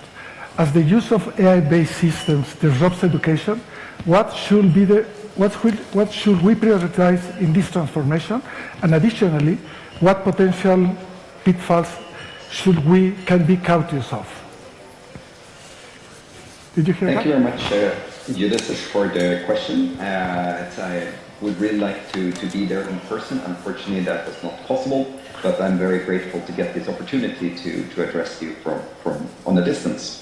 So first of all, I think it's very interesting to realize that, we see that there's been a lot of developments in AI and that it's really having a broad and deep impact on education. I usually use this example of these large language models. And as you probably are aware, they have now been done studies where they compare or look at how do these language models do on examination. And one example I often use is from a British law degree, where they basically came to the conclusion that GPT-4 was better than the average student on this lawyer's program. And of course, this is not people in general, but it's people that have been selected and admitted to this probably highly competitive program. And still, GPT-4 is better than the average student on this program. What are the consequences of that? And actually, I think the first interesting observation is that I would be surprised if anyone would be willing to hire GPT-4 as their lawyer, which means that there are obviously things that we as humans contribute that is not provided by these systems. And actually, my first reflection here is that I think that what we examine in our university, and education in general, is probably not the most valuable and interesting skills and knowledges. So for me, the short-term effect is probably that we need to rethink how we examine students at all levels. And the second, I think it's the long-term impact. Because, I mean, my expectation is that we will be using this, I mean, for example, the large language models as tools in our everyday job. And actually, I think we will not even notice it explicitly because it will be built into every tool that we use. If we're using a word processing tool, or we're using an email tool, or we're using a web browser, or whatever it is, it will be built in, providing very sophisticated support for us. Which means that I don't think this is really optional, but rather something that everyone will be using. And of course, this begs the question, how does this change what we need to educate in? And actually, I think the big kind of macro perspective there is that traditionally, education has been very much around answering well-defined questions. So you get an exam with questions, and then you're supposed to formulate answers to this, and it doesn't really matter if it's math questions or social science questions or history questions or whatever. It's very much focused on answering questions. And actually, I think here we can see a potential very big change in the fact that now these AI-based tools are really good at answering questions, but someone still needs to ask the appropriate questions and critically examining the answers that you get back. Because of course we cannot trust what, for example, ChatGPT produces. So we know that it is often incorrect and it cannot do all things, but I would still argue it's very useful. But to be useful, we really need to ask the right questions, provide the appropriate context in which the answer should be produced, and then critically examining and improving and in some sense validating the results or the answers we get back. So actually I think this would be a fundamental shift in the focus of education, to rather focus on asking questions and examining the answers. And actually you can ask yourself, who is doing that today? It's the teachers. So basically that is the role of the teacher traditionally. So here I think we could have a fundamental shift. I think the second major, I mean in some sense the third, I mean the first major consequence is examination. And when it comes to examination, I would say that probably we'll move away from this kind of summative examination at the end of a course or an end of some kind of education, and rather focus on formative examination, where you follow the process and how the students are developing over time.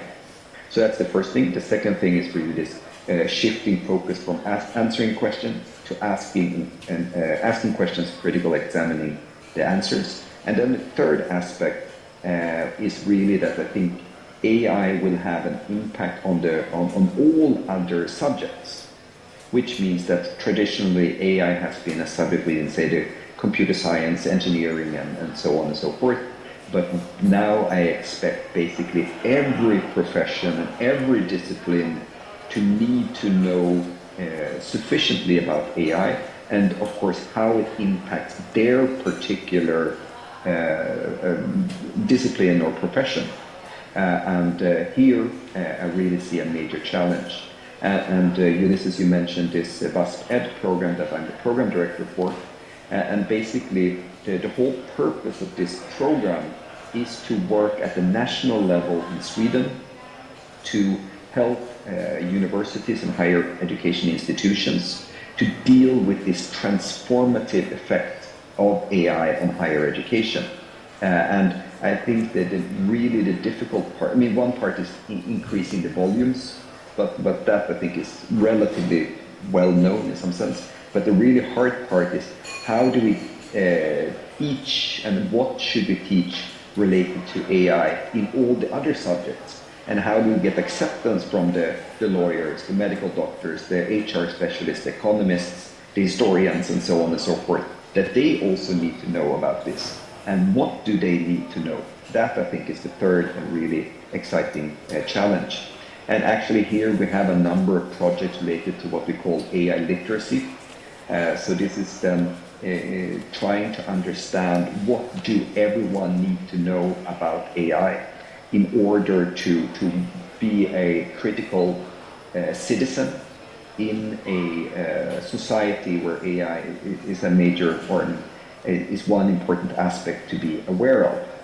And this, I think, is both interesting and of course, challenging in itself. Another thing that we're doing in EnlightED is that we're trying to have a better understanding of what does AI today mean. What is this broader subject which now touches upon the ethical, legal, economical, societal aspects, and not only the technical. So what we're trying to do is to define an AI curriculum in a very broad sense, which then covers these new aspects that so far hasn't been that pronounced. So I think that are some of my observations. When it comes to the pitfalls, one thing I see quite often is this, that AI is still seen mainly or only as a technical subject. So then, you have to get it into more technical programs. And actually, I think that's, to me, a pitfall, that this is not just a technical subject, but it's actually something that influences all aspects of education. And I would say that maybe the social sciences or civics and so on, I mean, talking about democracy, talking about media, and all these areas, their AI already have a huge impact. And if we miss all of those, then I think we would be in trouble. I think that the second kind of pitfall is this seeing that it's either AI or humans, because I really believe it's AI and humans together, and that we complement each other. And the point is not to replace people, but rather to complement and empower people to be able to solve more challenging problems and deal with all the complexities in our modern day society. So I really think that's another pitfall.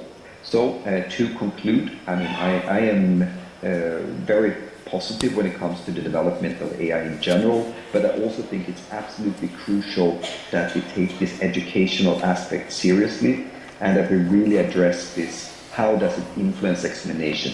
How does it influence what we should teach? And how do we make sure that everyone in society have a decent understanding of what AI is, so that we humans, together with AI as a tool, can really address the complex challenges that we are facing today. Thank you very much. Thank you. So, Luis, the last but not the least, we have seen true leaders raise alarms about risks of the boom in artificial intelligence. My question is, how can we guarantee that implementing AI-based systems in education is fair, is clear, comprehensible to students, educators, and parents? Well, thank you, Ulises, and thank you, everybody. I think this is a quite important question. We have been talking about the macro, the meso, and the micro levels. We are talking now about the micro levels, so at the lower level of capillarity in the system, that will apply, but will suffer also the application. So I think it's quite important to consider that at present we have many declarations, many documents talking about why needing artificial intelligence in education, but all of them are written at a really high level. So the goals are inclusive, equity, ubiquitous. That's great, but I cannot tell a parent that has to do something with the kid because education will be ubiquitous. We have to learn to define goals at the ground level. All documents are talking at a really high level. We have to go to the ground. We have to transfer the ideas to convince people about what will be. The question is, why should I do that? Well, we have to show you the reasons for that, but not reasons at the level of humanity. These are at the level of your education, of your future, things like that. So I think that's quite important. We have to define tangible effects of this change. And in addition, as said by Ulises at the beginning, we have to be careful. Those of us that are familiar with AI, if we analyze where are the, let's say, the evidence about the effect of applying AI in education, I think that all the analyses are quite optimistic. There is no reason for other things, but most of them are not, let's say, properly deployed. There is not tangible effect that has been measured. So it is important. All of us that have been working in AI for many years, we know how much it is important to manage the expectation. Managing the expectation is a key aspect of any new technology. If you promise too much, there will be a problem at the end. Even if you do quite well, but you are not arriving to the promises. So we have to be sure defining appropriate goals at the level of the language of those that will need to consider to upset, and being careful in not putting the goal too long, too far, not measuring in 15 years. That is one of the promises of education. Where will the effect be sensible in 10, in 15 years? That's a problem. If we make the wrong decision, measurement will arrive after we lose a complete generation. So that's something to be careful with that. And not only from the point of view of the student, I think that that's also quite important from the point of view of the teacher. That's quite important. Most of us who are at university has experienced the COVID. And the COVID is a perfect test bed for any change in education. Because from one day to the other, everything changed. I think everywhere, not only at the university, but in many other places, even at the schools and professionals. We needed to change from online, presential, on Blackboard classes to virtual, remote, on tablet with the slides classes. And that's a strong change. And it's a strong change not only for the teachers, for the students, for the parents that were at the same time trying to work remotely and trying to connect the children to the university or to the school, because was unable to do that. So we have to be careful with that, because in my feeling at the university, being of a certain age, I have seen around me many people that has retired quite before the usual age because of COVID. Not because of the COVID itself, because of the situation that was produced. They were afraid about that. Many people feel it like outlier. And not only that, many people feel it like outlaw, because was not following the instructions, because it was impossible to do. So if we try to introduce a new technology, and this is a completely new technology, if we try to introduce a tool, we have to help those that has to implement to be able to do. We have to train. We have to have a supporting structure. We have people from audiovisual systems. We should have people from AI support. If we want to put support to support our professors teaching with this kind of tool. So that's quite important. We have to be careful on not being too fast and trying to go too far too early. So there are many tools there. So we have to make the decisions consciously. And that's quite important also related to artificial intelligence. This is one of the points, but I think there are other questions, other important questions. We have to leave room for AI-free parts inside the education system. Not everybody is AI. In the same way that at present not everybody are computers at the classrooms, there are classes without computers. We have to leave room for AI-free elements. Why? Because we need people to be able to behave by themselves. We want them to have the critical thinking, to be able to analyze what the machine is doing. This is a tool. We all know that this tool is good, but also has some strong weaknesses.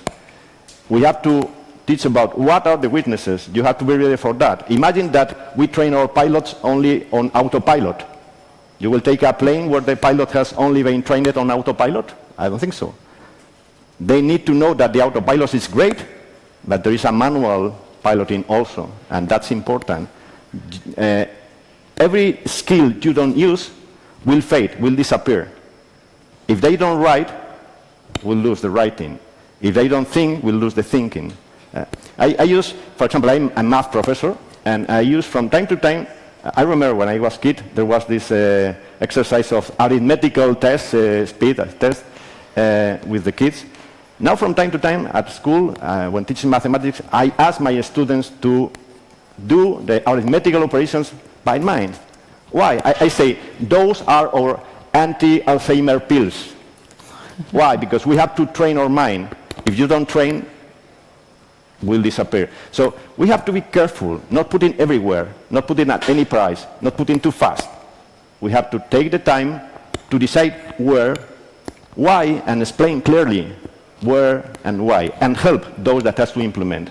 Because if not, we are in a problem. Because at the end, the system will broke.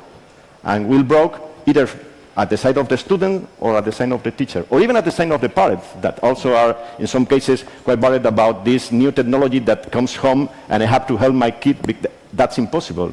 So we have to train everybody and to be ready to slow down if needed, because this is a great tool, but will need time to be useful and in the full practice to be operational.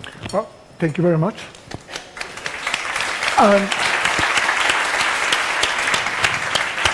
You already advanced a bit the next part. So now I want to close this session calling to an action and asking you for recommendations for the decision makers. So, Liliana, how can we do without augmenting the use of technology without augmenting the digital gap in society? Thank you. That's a crucial question, and I will give my response as a decision maker that's trying to move things forward.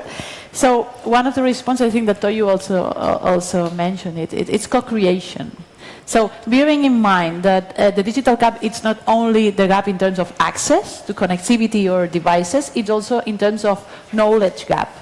Understanding, having the context to understand the impacts and so on. And this is very profound, and I think that it's the focus that we need to work the most. And we have in place a program against the digital divide in terms of training and building capacities for elderly people, but also for people in vulnerable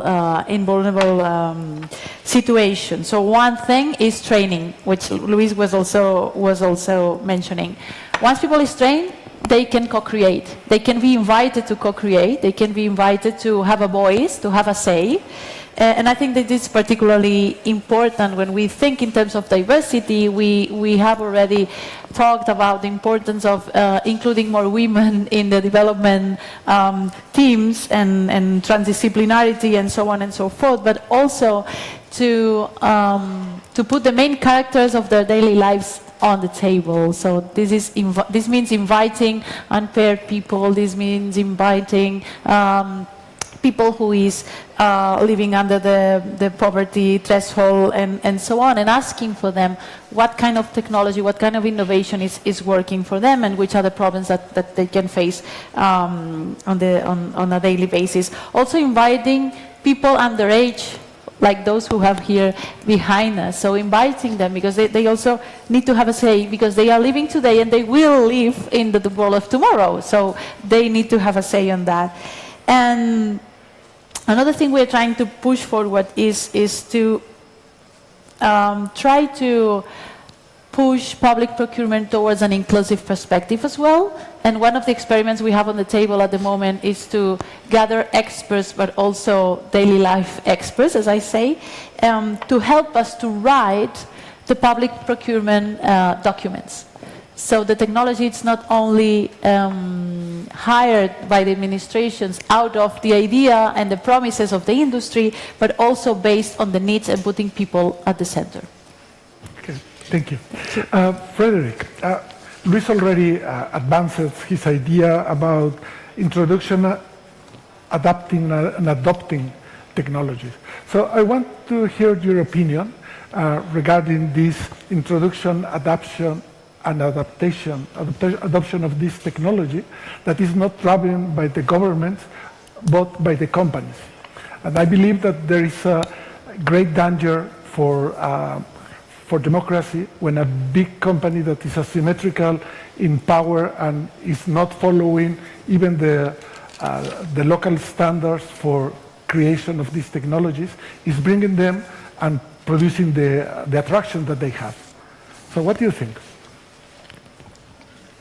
So, I mean, yes, I think when it comes to this aspect of having a small number of very companies that is producing the technology, I agree that that's a danger, and it's a risk in many aspects. I mean, in some sense, from my point of view, I think that the most important part is that these, I mean, if taking large language models, which I assume you are referring to as an example, we know that implicit in this model, based on how you train them, on what data you train them, and so on, it will have an influence on the result, which means that the values will be implicit in this, which means that I think it's crucial that we in Europe develop our own language models that are sensitive and take our values into consideration, so that we are not basing our education on, say, American values or other countries, but that we really retain our own. So yes, I agree with that. But I had another comment regarding this with speed, because I think speed is a major challenge here. So on the one hand, I can see the kind of wisdom in moving slowly, but at the same time, what we see is that the surrounding and society is moving much faster than, say, what education is doing. And then I think there will be a major discrepancy.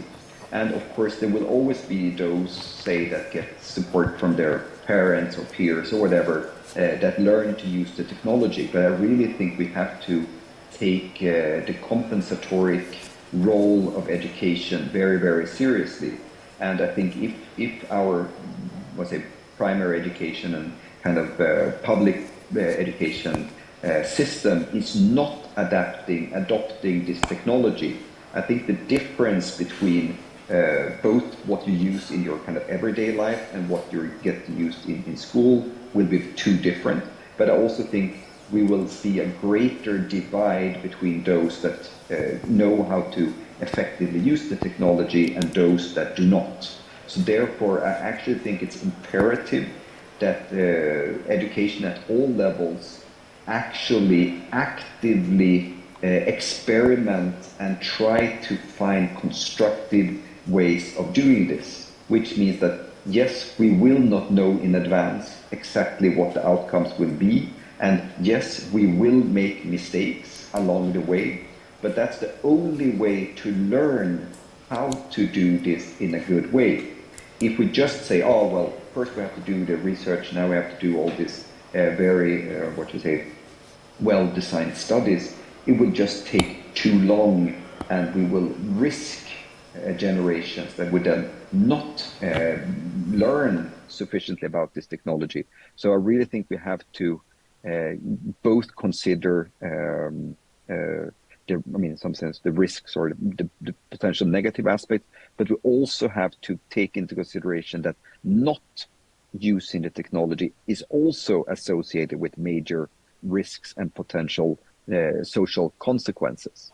And I think to conclude, I think it's also important it's not a question of either or. I mean, I don't know what the situation is in Spain, in Sweden. It has been a discussion right now. It's either books or using, say, iPads and computers and so on in education. And that is, of course, a false dichotomy. It's about both.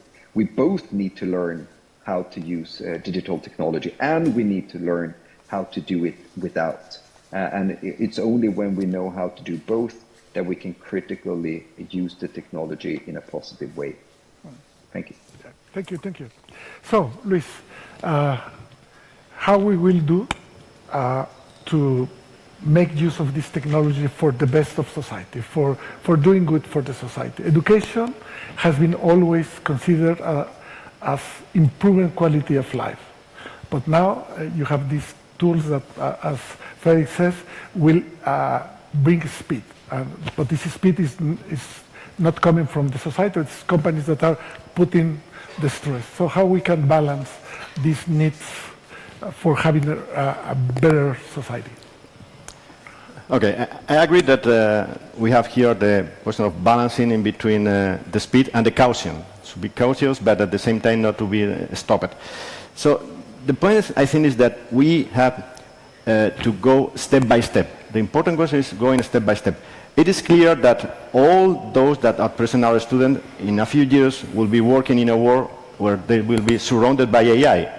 So they need to learn how to co-work, to coexist with AI. That's clear, because AI is here to stay. There is no other option. So the question is, we have to start just providing this kind of skills, cooperating, the human AI interaction, the human AI cooperation, that's mandatory. The other question is how fast we introduce all the tools and make education an AI-dependent structure. That's a completely different situation. So we have to focus on what we really want from there. As an example, we have been, previous to COVID, there was another big paradigm shift in education that was Bologna, the Bologna model. The Bologna model was opening for everybody moving around Europe, but at the same time was related to a completely different question. Was the question of moving from the idea of the knowledge to the idea of competency, developing competencies. If we move now too fast to AI, maybe we go back to knowledge and not to competencies. So maybe we are fighting against the previous change. So maybe we enter in contradiction with ourselves. So we have to be careful of doing that. So the only question is being cautious and analyzing. We don't need 10 years to analyze the effect of a specific measure, but we have to be sure not being in contradiction with our own previous decisions that are those. The question is, it is important to know that you will always work with a machine close to you, but you have to maintain the idea that you are on top of the machine, not the machine on top of you. The machine relies on your final decision that this is good or bad, and on your critical thinking. If you lose that capacity, at the end you will be the slave of the machine, and we don't want to be the slave of the machine. Those are the worst nightmares that we have, is being the slave of the machine. So the only way of not being the slave of the machine is being on top of it. So knowing what is good, what is bad, what search for, and taking it under control. That's my idea. So, thank you very much. Let me take from you one point, and just to close. So, if the man is the last responsible person, everything underlies on the responsibility of this person. So there is no machine responsible for anything. Will be always humans. And that will be related with the idea of unethical and legal issues. And that's very important, right? So if you choose the wrong tool to teach your students, it's yourself that you are taking the wrong tool. So if you use, I don't know, any one of the large language models, and that's wrong, it's yourself that you're putting that in the hands of your citizens. And that's the problem of decision makers at the governmental level or at school level. And that's one of the issues. So that's true. It's yourself that you should examine the technology before you put it in the hands of kids. Right? We have seen now the problems of giving too early mobile telephones to kids, and adding on top of that Dale, and then you have kids 11, 12 years producing pornography. So who is responsible for that? So society should be acknowledgement of that these technologies are very strong, very powerful, and you need to know, you need to have a critical knowledge to use it. Kids are not, have not the maturity to do that. So I was part of the people who wrote the Spanish strategy for artificial intelligence and also the Catalan one. And one of the things that we asked, and has not been answered, is to promote all teachers in primary schools and secondary schools, maybe high schools, to have a master degree on technologies with a specialty in AI. Without that, you will never get kids to learn to use appropriately the tools that are in front of us. So every year we delay this, we are losing a new generation. In addition, considering that the more powerful the tool is, the more dangerous it is. Of course. So, and this is quite powerful, so that's the point. So I believe that we are closing. I ask you a warm round of applause for our speakers.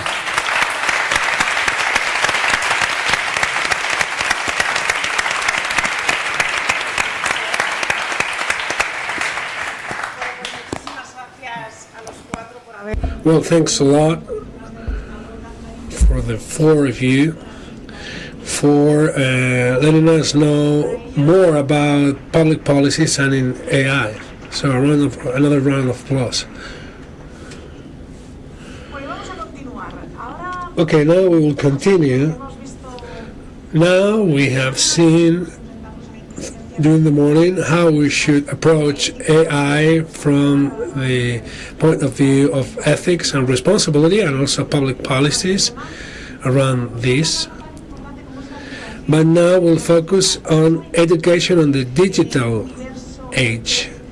We will tap into the e-tech universe, and we'll see how the pioneers had put at the disposal of education their best technologies. We'll have Monica Ares, Executive Director of Imperial College London, that she will be presenting first, and then we'll have a panel, as you can see here, with these pioneers I've mentioned.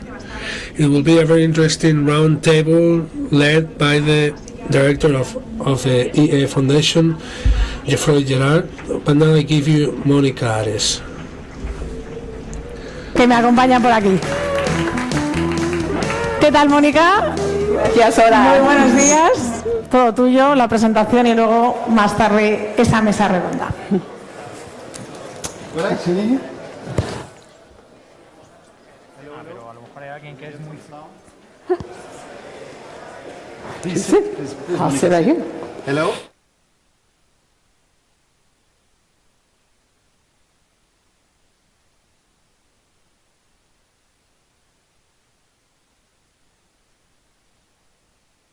We need some technicians.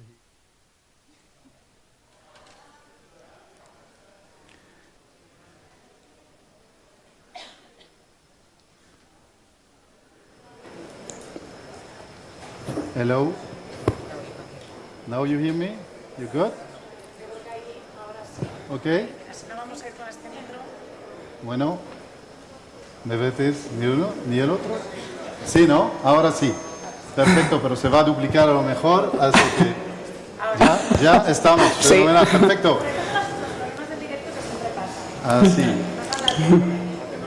Well, a pleasure to have, and actually because it's a panel of entrepreneurs, okay, innovators and EdTech, you were supposed to start with Monica and we didn't. So we're starting disrupting since the minute one. And I'll explain you why. Actually, Monica is going to address us a little bit on where are we in the field of education, integrating AI, and how are we actually innovating within the field. And we will actually have in count with 3 tech founders and CEO, EdTech founders, to follow up. And we wanted to actually have that as a conversation, and Monica offered to actually start talking in this format, and so like that we could engage directly in a lively conversation. So actually, to talk about Monica in a nutshell, Monica is now the director recently, actually a couple of weeks ago, of the ID Lab at Imperial College. Previous to that, she was head of immersive learning at Meta. She's been at Amazon before. She's considered one of the top 100 global women in emerging technologies. And, well, it's a true privilege to have you here with us. So actually, Monica, highlight us a little bit. We enlighted, highlight us a little bit about, or enlighten us about where are we going in the field of education on innovation and technologies. Yay. Super excited to be here to talk about innovation and the future of education. No matter how old any of you are, you've seen an incredible amount of advancement in education in your own lifetime. For me, it went from encyclopedias all the way up to computers that are able to make analysis of complex systems and to make predictions. But unfortunately, most of these technologies up to this point have been largely passive. So they obediently do what we tell them to do. And that, unfortunately, has led to an education system that has mirrored that behavior, with rote memorization and standardized tests being the norm. I don't think any of us thought this was the best way to learn, but the problem is that we just didn't have the technology or the tools to make learning engaging at scale. If I asked you all to think back across your educational experiences, at some of those aha moments that you had, I bet you can remember the person, the place, or the experience that made you curious enough that you just remembered it when I asked you. The problem is that most of us only have a handful of those, which means that those are the exception and not the rule. But those were the true learning moments. And by not prioritizing those kinds of experiences, we ended up with an education system that was critically flawed. And so in order for us to figure out how we want to move through it, we decided to go through that process of one-directional flow of content. And if we had stuck to that, we would have ended up training our students to become more like robots. But now that the robots are here, we can actually turn our education into focusing on being more human. And that means leveraging humans for what humans are good at, like awareness and higher order thinking and solving solutions. And then we can complement all those skills with our machines and our technology to handle tasks that are too tedious or time-consuming or beyond our capabilities. I think what sets us apart from the machines is our ability to imagine and to feel curious, and even to feel frustration when things aren't working out in hopes of finding a better solution. But we as humans, although super intelligent, are very limited, right? And so we can only go so far, which is why I think it's actually this triangular partnership of humans and technology and machines that are going to allow us to solve problems that we have been unsuccessful at solving on our own to date. And so when you think about what this could unlock, sorry, slipping a little bit, I believe that we can use this technology to come up with solutions that we've been able to solve, like safer vehicles or curing diseases, farming without pesticides, or even reversing the global climate crisis one day. The question is, if we can leverage this triad, also fix solutions in the education space. But first we have to figure out all the challenges that we have and all the technology that's next to us and figure out how to bring it together and where to start. AI, AR, VR, MR, all of those pieces have been living in disparate places for the last couple of years, each one showing us its superpowers and each one helping us understand what's possible in the future. But I don't actually think that the future of education lies in just one of the individual capabilities of these technologies. AI is immensely powerful at adaptive learning, continuous assessment, and content creation. And XR allows us to learn with 3D objects and to learn in simulated environments. But it's actually the combination of all these that will finally unlock the ability for us to increase engagement and personalization at scale. Right now, these pieces are living all over the country, right? Or all over the world, really. We have these pieces that are helping us understand, what if we bring all these together? What if we were able to create a system that brought in, and we were just talking about this backstage, that brought in the ability for AI to create AI-generated avatars as assistants. And so they could act as personal assistants so that nobody ever had to learn alone anymore. Nobody had to stop learning because they got lost, and nobody has to stop asking questions when they're fueled by curiosity. AI can also make sure that it is understanding how you're learning across every single surface, not just your answers in the multiple choice tests.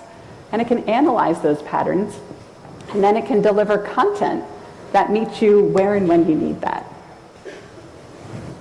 This is where we want to go. But of course, all of these pieces are scattered right now. They're being incubated in startups, they're being tested in pilots, which is why I believe that this particular moment belongs to higher education. It's one of the very few places that can actually act as the hub that brings together the technology, the research, all of the solutions that we're currently finding across all the different startups. And it can do it across every single industry. I don't know any other space that can do that right now in this moment. Of course, in order to make this successful, we're going to need a lot of new things, like a new nervous system for all these new inputs and outputs. We're going to need much better, faster ways to create content. And we're going to have to rethink assessment. And assessment's been really, really hard, right? It's like, how do I know if you actually have the skills enough to go forward and do your job well? Or how do I know if you got lost and you shut down 2 days ago? Or if you really liked that assignment and you went home and told your whole family about it? And the reason is we just haven't had the tools to do well at scale. And so we had to prioritize standardized tests from the time you start school to the time we do our corporate training year after year after year. But now we have a whole new set of tools. We can actually assess people's performance based on their conversation and natural language and their text messages through AI. But we can also, through XR, understand people's body language or track all of what they're doing with their hands and even their eye movement. And it's not going to be long before we can use EEG data to go directly to people's brains. I know that sounds terrifying, but electroencephalography, still new area of study. It sounds scary, but you just put sensors on headphones or anything else on your head. What it can track could be extremely compelling for education moving forward, because it can track things like your cognitive load, or your focus, your retention, your learning style, and your emotional state. But most importantly, and this is where the interest is first starting, is it can actually detect ADHD and dyslexia long before our current tests, so we can start to get students the help that they really need.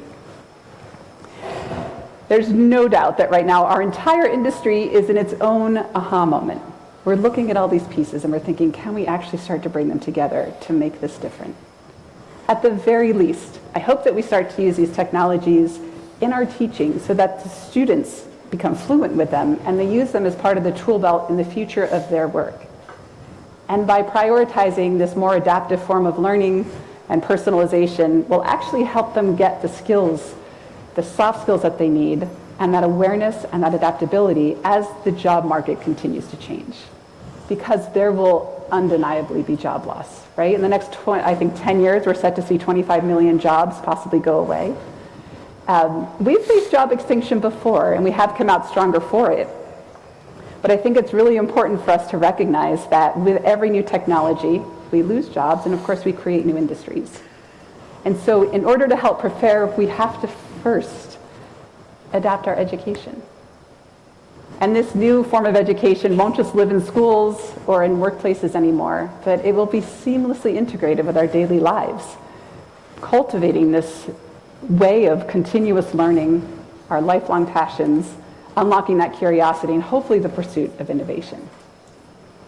But in order for us to do that, we have to first come together, recognize that technology is just a tool, right? And its impact, whether positive or negative, well, that depends entirely on how we decide we want to use it.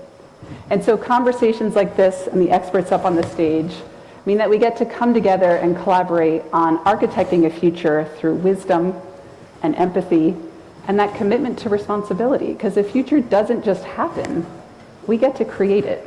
And we're in a massive moment right now to try to figure out what that looks like.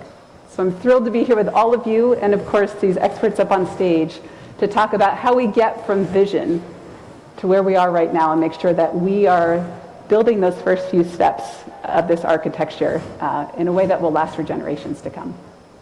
Well, thank you, Monica. I think that was great to start, and I'm thrilled to have actually three not only leaders of EdTech but also founders of the theme, and see how they've been implementing that innovation. We know that startups are the forefront of innovation in many of our industries. We discussed at the moment and previous to this panel that for a long time it was thought that actually the innovation was in academia.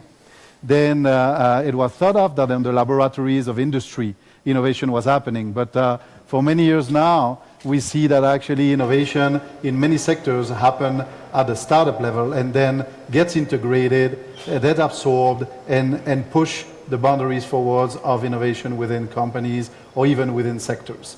So it's great for me to have three of the representatives. Alvaro Moya, who's actually CTO and founder of LeaderCo, a platform of courses that give a lot of skills to senior engineers into getting on step forwards and leaderships, also helping developers to understand better AI. We'll talk about that later. Ramiro Sandrino, who's actually a founder and CEO of Udemy, a platform for selectivity process to access different I would say jobs and future of work, but also connecting and assessing on the university track for students. And Ricard Rusquet, who's a founder of robotics, who's actually offer solutions for robotic education, connected highly with the Lego education model, and many of us knows. But I also want to say about Ricard that he was previously also innovation director of the city of Barcelona, so he's been a long time into the innovation ecosystem, and I'm sure that we can learn from you. So actually, I wanted to start asking the three of you. Monica has mentioned in her speech about the important words, about the importance of connecting technological solutions to global challenges. No? And she mentioned many global challenges that the world is facing, but if we take, SDG 4 and we talk about education and education quality, how is each of your startups actually bringing technological solution to actually the future of education? So whoever wants to start, I'm happy. Okay, everyone. Yeah, I fully agree with what has been said at the beginning of this day today and what Monica said. We need to put the user or the student, not anymore a student, at the center. So one of the global challenges that I'm talking about schools, primary and secondary schools, we have a lot of challenges which are real, which is demotivation, which is respecting the speed learning for all the students, respect different capacities for learning and different systems for learning. Not everyone, we know now that not everyone learns the same way. So I think these technologies need to focus on these specific problems and need to solve real day-to-day problems that we can solve now. And there's a lot of, and not forgetting that in this transition in between technology and the participant, I don't call it students anymore, we have the teachers. So they are a necessary step that we need to take into account. We cannot bridge that easily. And so what's the role? And so probably helping those teachers in addressing these real world problems. I like to walk on the schools and the classrooms, so we see these real challenges, and we need to use those technologies. To me, that's a global challenge, but you need to be focused on this speed of learning, learning capacities, learning systems. So I think never forget to put the participant in the center.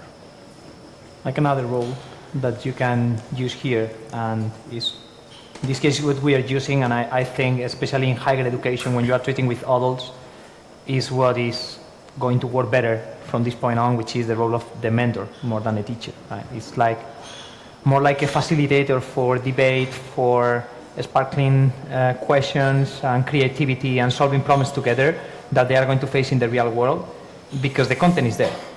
And now with just one piece of content that can be written or can be spoken or can be whatever, however the mentor or the teacher feels more confidently recording it, but you are going to be able to seamlessly put that content in all the other formats, in all the other languages in the world, with or without avatar, no matter, but you have this content ready for them to discover, to learn at their own pace, with personalized paths, depending on the person. What should you reinforce first in terms of your skills and weaknesses? And then the space with a mentor, with a teacher, it's more about discussing and trying to bring real-world cases, real-world scenarios to stage. That's my vision of how the role of the teacher in education should evolve. And then my question for all of you is, like, in that sense, if the mentor is more like a facilitator, like an agile coach in organizations, AI and XR or all the other disruptive technologies are going to help, and we are going to be kind of AI or tech-powered teachers, or are going to fully replace us? I think that's one of the questions and fears that we are discussing in this EnlightED, I would say.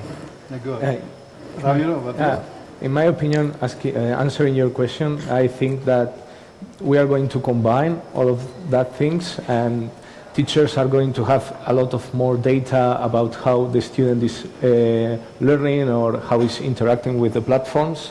And also the technology, I think that is going to put the student in the center and adapt to the rhythm of the student. For example, in our students, a lot of them are working while they are studying, so we adapt the rhythm. If they want to study at night or whatever they want, all of that process, the technology can adapt to that student. That's great. So we talk about adaptation, we talk about the professor as a mentor, we talk about actually not about participants, about users, but not about students anymore. We're already starting to disrupt quite the model, so it's quite interesting where we are going. I wanted to ask specifically, because we are thinking here at EnlightED this year about the future of education in the age of AI, I wanted to ask you three, and probably also Monica, after on a larger scale, especially on the higher education arena that you are really familiar with, how much in this year generative AI or AI as per se has transformed the way that you're performing in your companies, not only on the future, and I know, for example, Ramiro, that you just received, and congratulations for that 1.5 million investment this summer about actually personalizing even more your model using AI, etc. So I know that actually even your investors and everything are pushing that forward. But I mean, how are you using it for the educational purpose? And how much do you see AI as a disruptor in your role as entrepreneurs? Like recently, and I was mentioning to them before, we had Sam Altman from OpenAI at IE visiting us, and one of the things that he mentioned was actually that he was the CEO of OpenAI and ChatGPT was his CTO. So how much are we really as entrepreneurs, and when we think about that enhancement of productivity that generative AI can bring, how much do you see also your future as an entrepreneur bridging that to AI? But first, maybe how AI has disrupted your models in this year, and how you envision actually AI to help you to push things forward, whoever wants. I can give you an example. So we have a platform that teaches 25,000 students every day. And when we started only 3 years ago, we started to teach basically coding. So the kids learned how to code a robot to do things, right? To solve problems. But now AI codes for you. You just say what you want. So it disrupted the model that we created only 3 years ago. We deployed the content, and I said, do we need to teach the kids on coding? Or on prompting? No?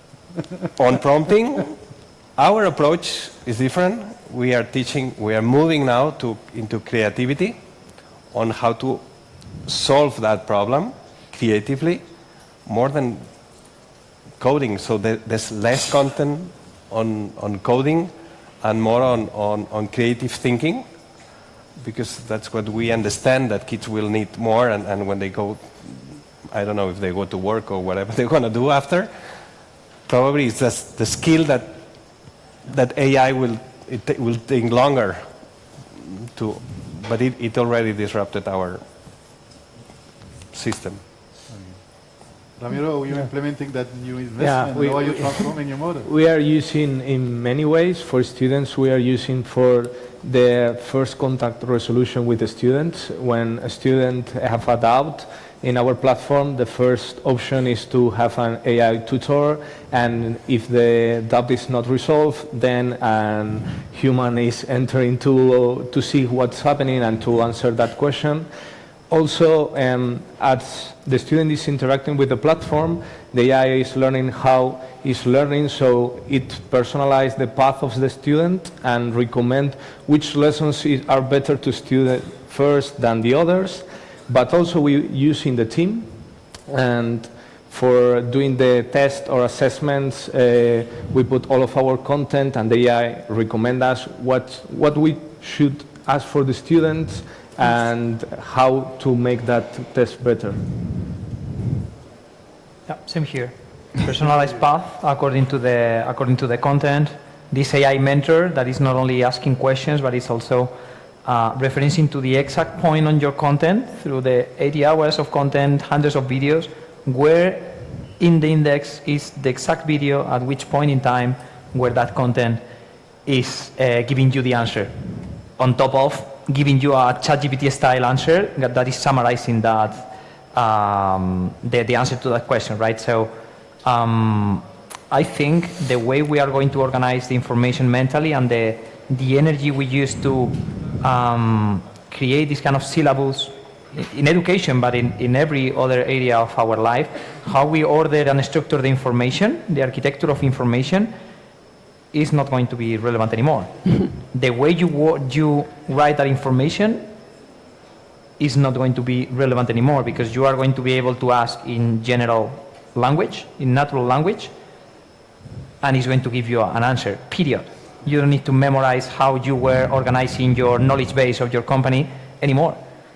You just drop the content and... But actually, I'll be a bit more provocative with you, Alvaro, because you mentioned to me something before, and it comes into what Ricard was mentioning before about that disruption that he had on teaching how to code or on coding. You mentioned to me before that actually you are now advising developers on what AI can do for them. So actually, are developers a dead profession or not?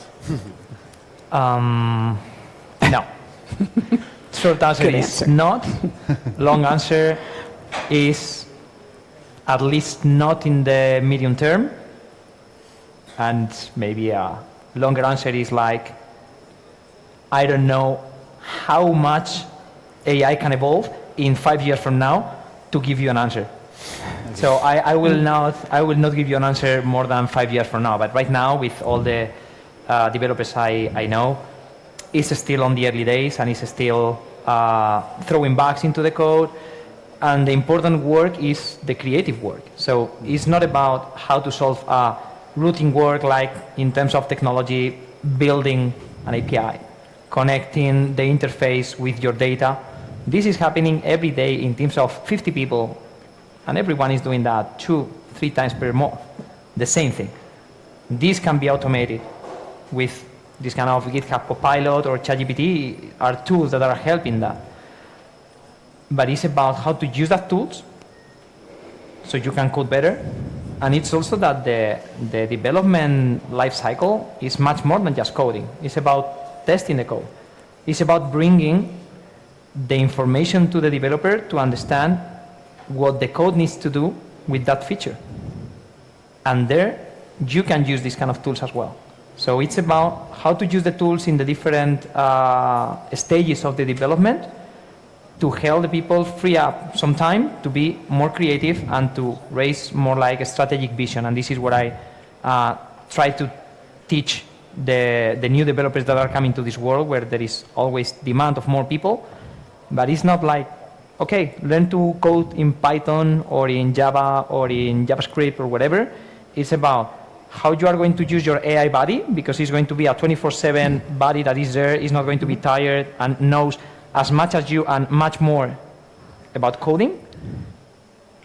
To have a junior that from the very beginning is creating world-class code and teaching him how to spot the bugs, how to spot the things that are not clearly done, and thinking in terms of product, not in terms of I am just part of the machine coding and coding and coding. That's my vision. Actually, Monica, I wanted to go on that because it's really interesting. And actually, last year at EnlightED, we had to moderate a panel on metaverse. And metaverse was everywhere, no? And we were actually, you and I, talking about the preparation of that panel. Unfortunately, at the end, you didn't arrive, and we're so happy to have you this year.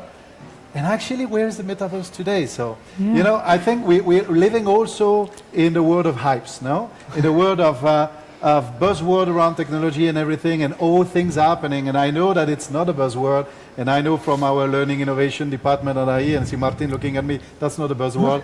But I mean, how much like we're going on cycles, and how much are we adopting an education that pace? And actually we go so fast, and we're probably kind of a dinosaur sector, the sector of education in terms of innovation, with things that actually the models of universities or models of different education systems have not evolved for 100 years.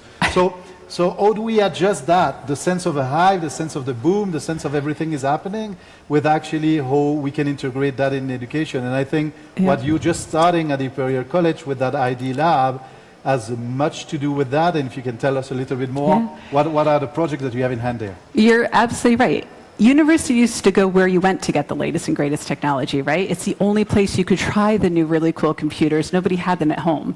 And then Apple did a beautiful job of getting them into people's homes, and then everything shifted, and now that return on investment is hard for a lot of people to understand. The hype cycle, it's been repeating and repeating and repeating. What it does well is it gets us to all understand the same vocabulary and the possibilities of what's out there. Most of it's promised before it's actually here. And then when the hype kind of dies down is when you actually start to build the real solutions, right? And so we're seeing this over and over again and again. As is evident up here, it's all the little pieces that we now need to start to bring together to build these true solutions. And so education is about 100 years behind now, unfortunately. One moment that we did have, though, was sort of that platform-based learning, accelerated in part by the pandemic, because we suddenly had to do this global experiment, bring all learning online, and a crisis is the best way to innovate. And we saw that happen there.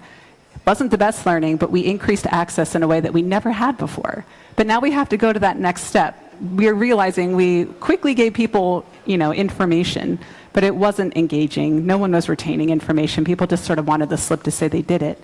And so talking through all these different examples, right now that online learning requires people to go in and record videos, a lot of videos. And I was an educator for 10 years. You usually want to change your lesson every time you give it. You have new information, new students in the room. But to adapt those pre-recorded lessons is very hard. You have to go into the green room, you have to book the room, you have to edit it. So can we offer them the option to just have a digital twin made? And the AI is the script that they would normally read anyway in those teleprompters. But now if you have to change the script, you just change that. And its AI avatar can deliver that lesson with the adaptions as they evolve. You can also pause it in the way that you guys are talking about having those assistants.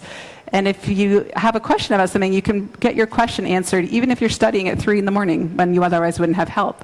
Or again, those learning pathways, AI detects that you're doing really well in one area or that your learning style is much more visual. And it will eventually start to adapt and pull from all the different modules and deliver that content in a way that right now our one-directional flow of information is having a very hard time doing. And so as we kind of evolve through that passive consumption into more of a personalized interactive experience, it's going to take every single piece that you guys just talked about. And beyond that, think about the opportunities once we can get all of our AI agents to talk to each other, right? Because we've all been in classrooms where the conversations are fantastic and they're forward-moving and there's healthy debate and questions are being, asked that make you think. And we've been in the opposite, where you often feel like everyone's half asleep and you don't really move forward, especially on Zoom. But if we can create AI agents that maybe there are assistants, maybe there's something else that help with that conversation, help move things forward, help ask rhetorical questions and get people to engage in healthy listening habits and kind of the way that we engage through conversation, then we can ensure that those environments are also going in the right direction. So we went from sort of passive consumption to now our technology's noticing us, right? But a lot of things notice us. My watch notices how many steps I've taken. It notices my heart rate, but it doesn't do much with it. The step we really need to get to now is, after noticing, how does it then adapt those environments for us to make sure that we're really in a space that we're learning the best that we can.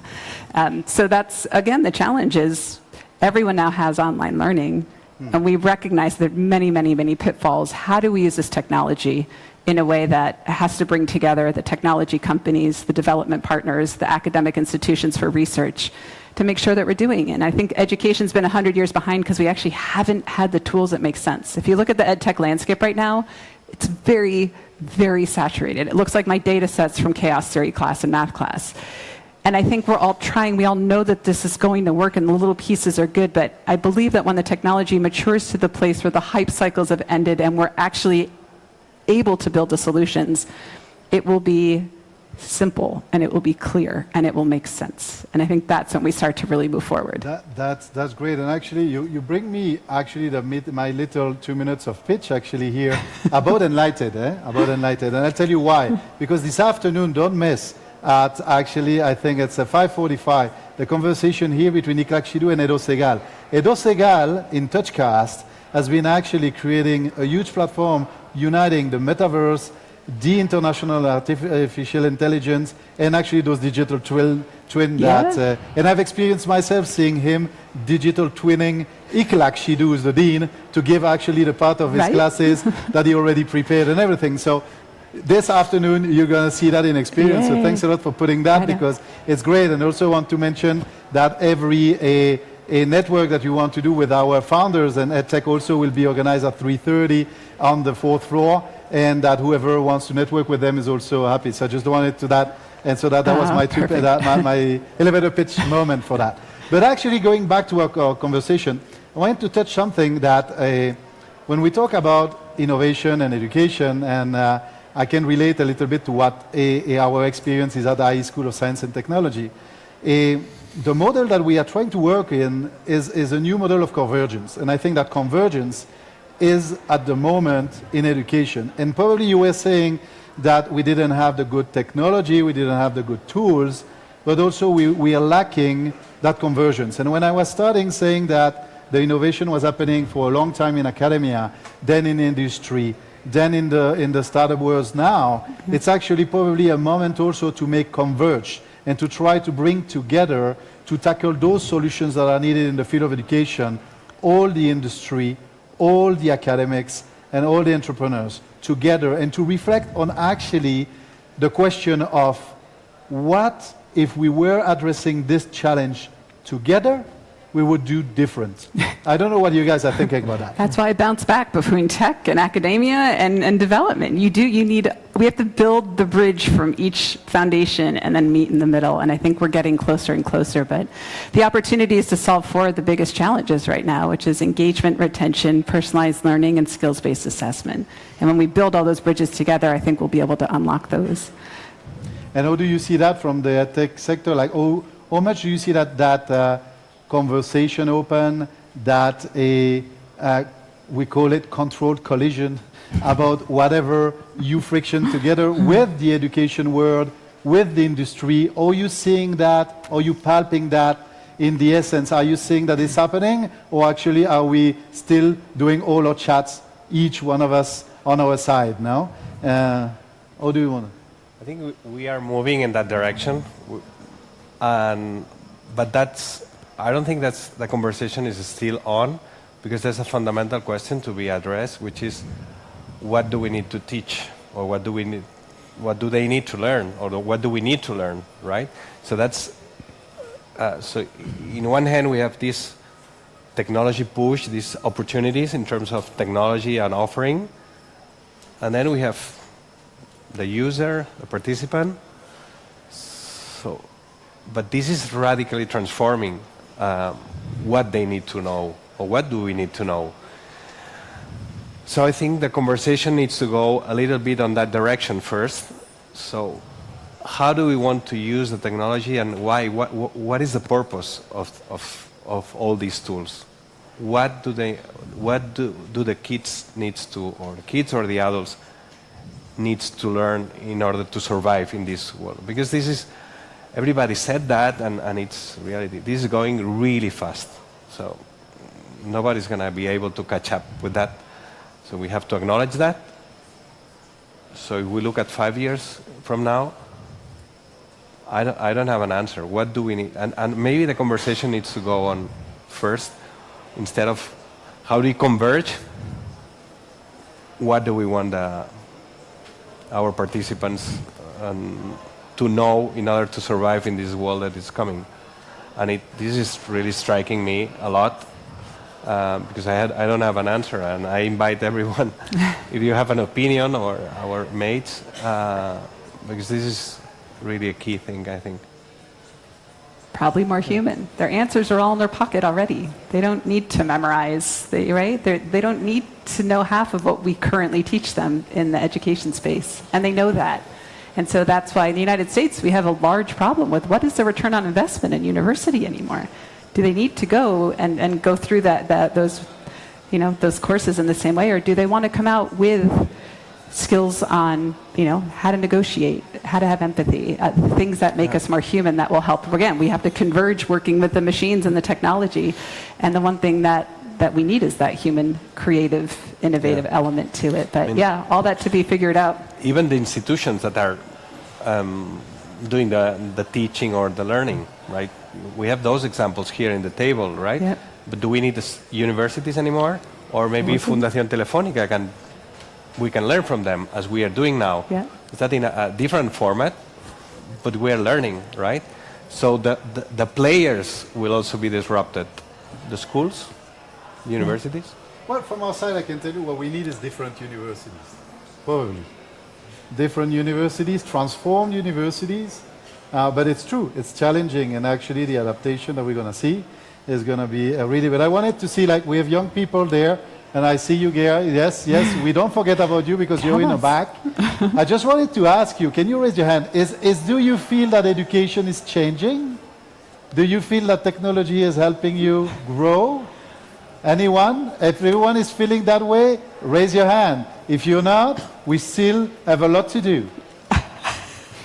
It looks like we still have a lot to do, so Very that's good great land for innovation, and great land for you guys to focus too, so that's great. Well, I wanted to maybe tackle on this last part of the panel, that fourth thing. Look, we're talking about we are reinventing the way each of you in your different platforms are trying to touch on different parts. I can think that, Ricard, you kind of mentioned at the beginning that connection with the engagement, or we make it more practical, or we push forwards and everything, no?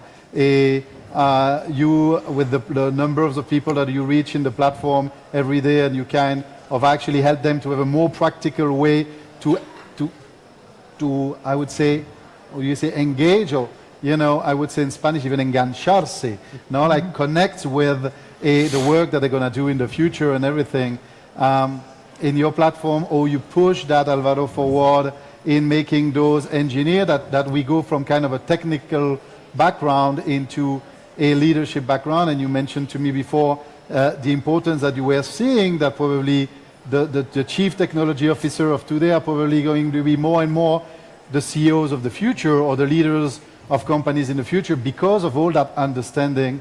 So looking into, I know you don't want to think more than 5 years ago, more than 5 years time ahead, but I feel challenged because as we're celebrating our next 50, for example, at our university, to kind of ask you, okay, where are we going in 50 years? Who do you see education to be at that moment? I know it's challenging, but at least if we share a little bit of vision, we maybe find some answer for the young people that we just asked. For me, there is just one factor that is driving businesses right now, which is speed. And we saw with AI, so the adoption was so massive in just 1 year that never happened before. Yeah. That's the difference between AI and metaverse, because the adoption was not there, were not real business use cases, right? It didn't happen with blockchain as well, and I have never seen that. The pace of adoption, the number of tools that are coming every single day that is outperforming what happened yesterday, haven't happened before. So it's new for everyone. Both visionaries or not, this new reality is new for everyone, but it's about speed, it's about productivity, and I think in 50 years from now, it's not about continuous learning. It's not that you have higher education, you have a master's or a degree, and that's it. It's about learning every single day. Yeah. And in this case, it's how to use the technology, which are tools, at the end are tools, to make a better work. And it's like when we had glasses in order to see better, it's a tool, right? And technology, in this case AI, right now it's a productivity tool. I don't know if we will reach general artificial intelligence, but it will be a tool as well. So it's about learning every single day and keep curious, because otherwise you will be obsolete, not in years, like now a truck driver or a taxi driver.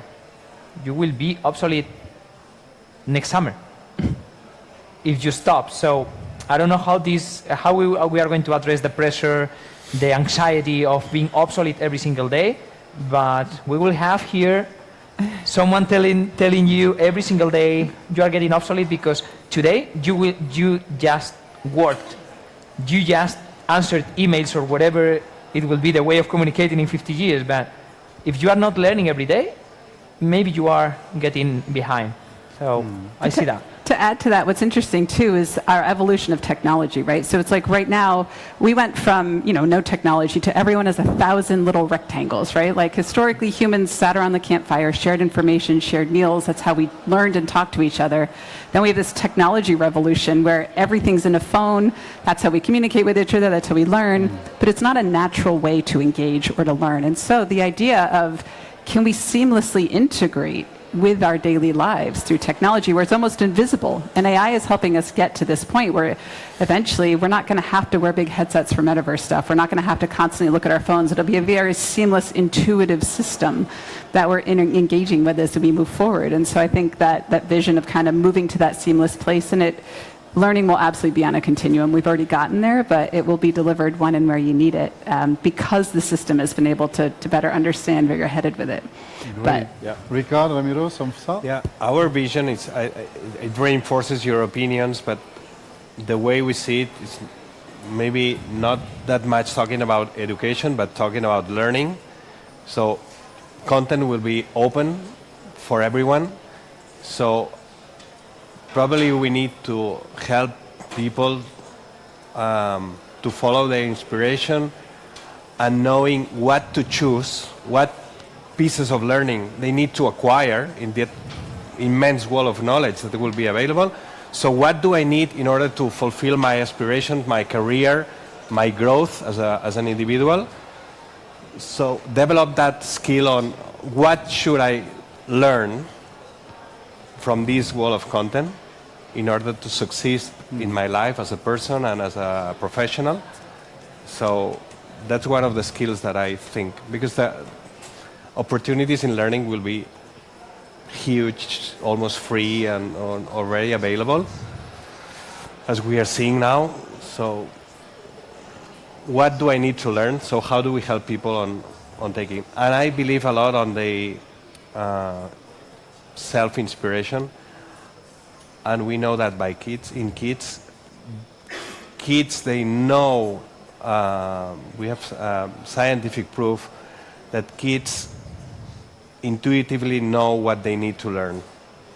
So I would put that final note on believing back on the person, right? On what do they need to feel that they need to learn. Wonderful. Ramiro, anything to add? No, for me it's the same.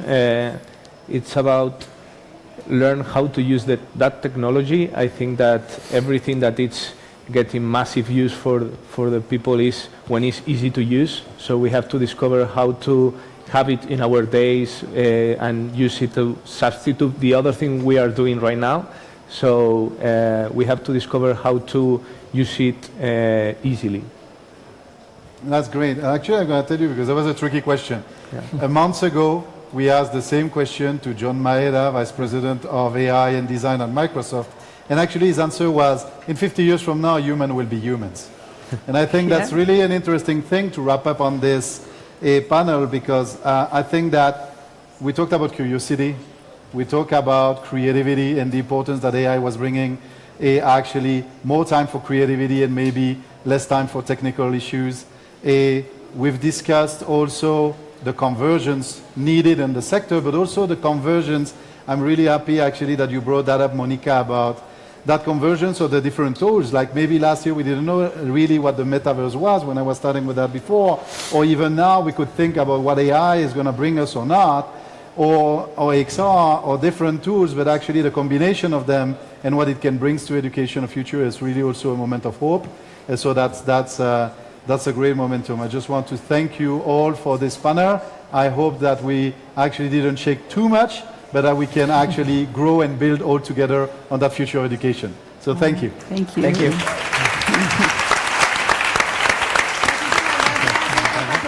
Para los 5, muchísimas gracias por habernos dado más luz.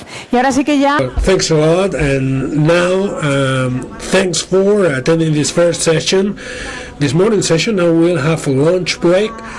At 4 we'll resume here, and for students at 3:30 you should be in the 3rd floor, and at 4 we have a keynote speech on something very important, which is how AI can impact our work. So thanks a lot. 1, 2, 3.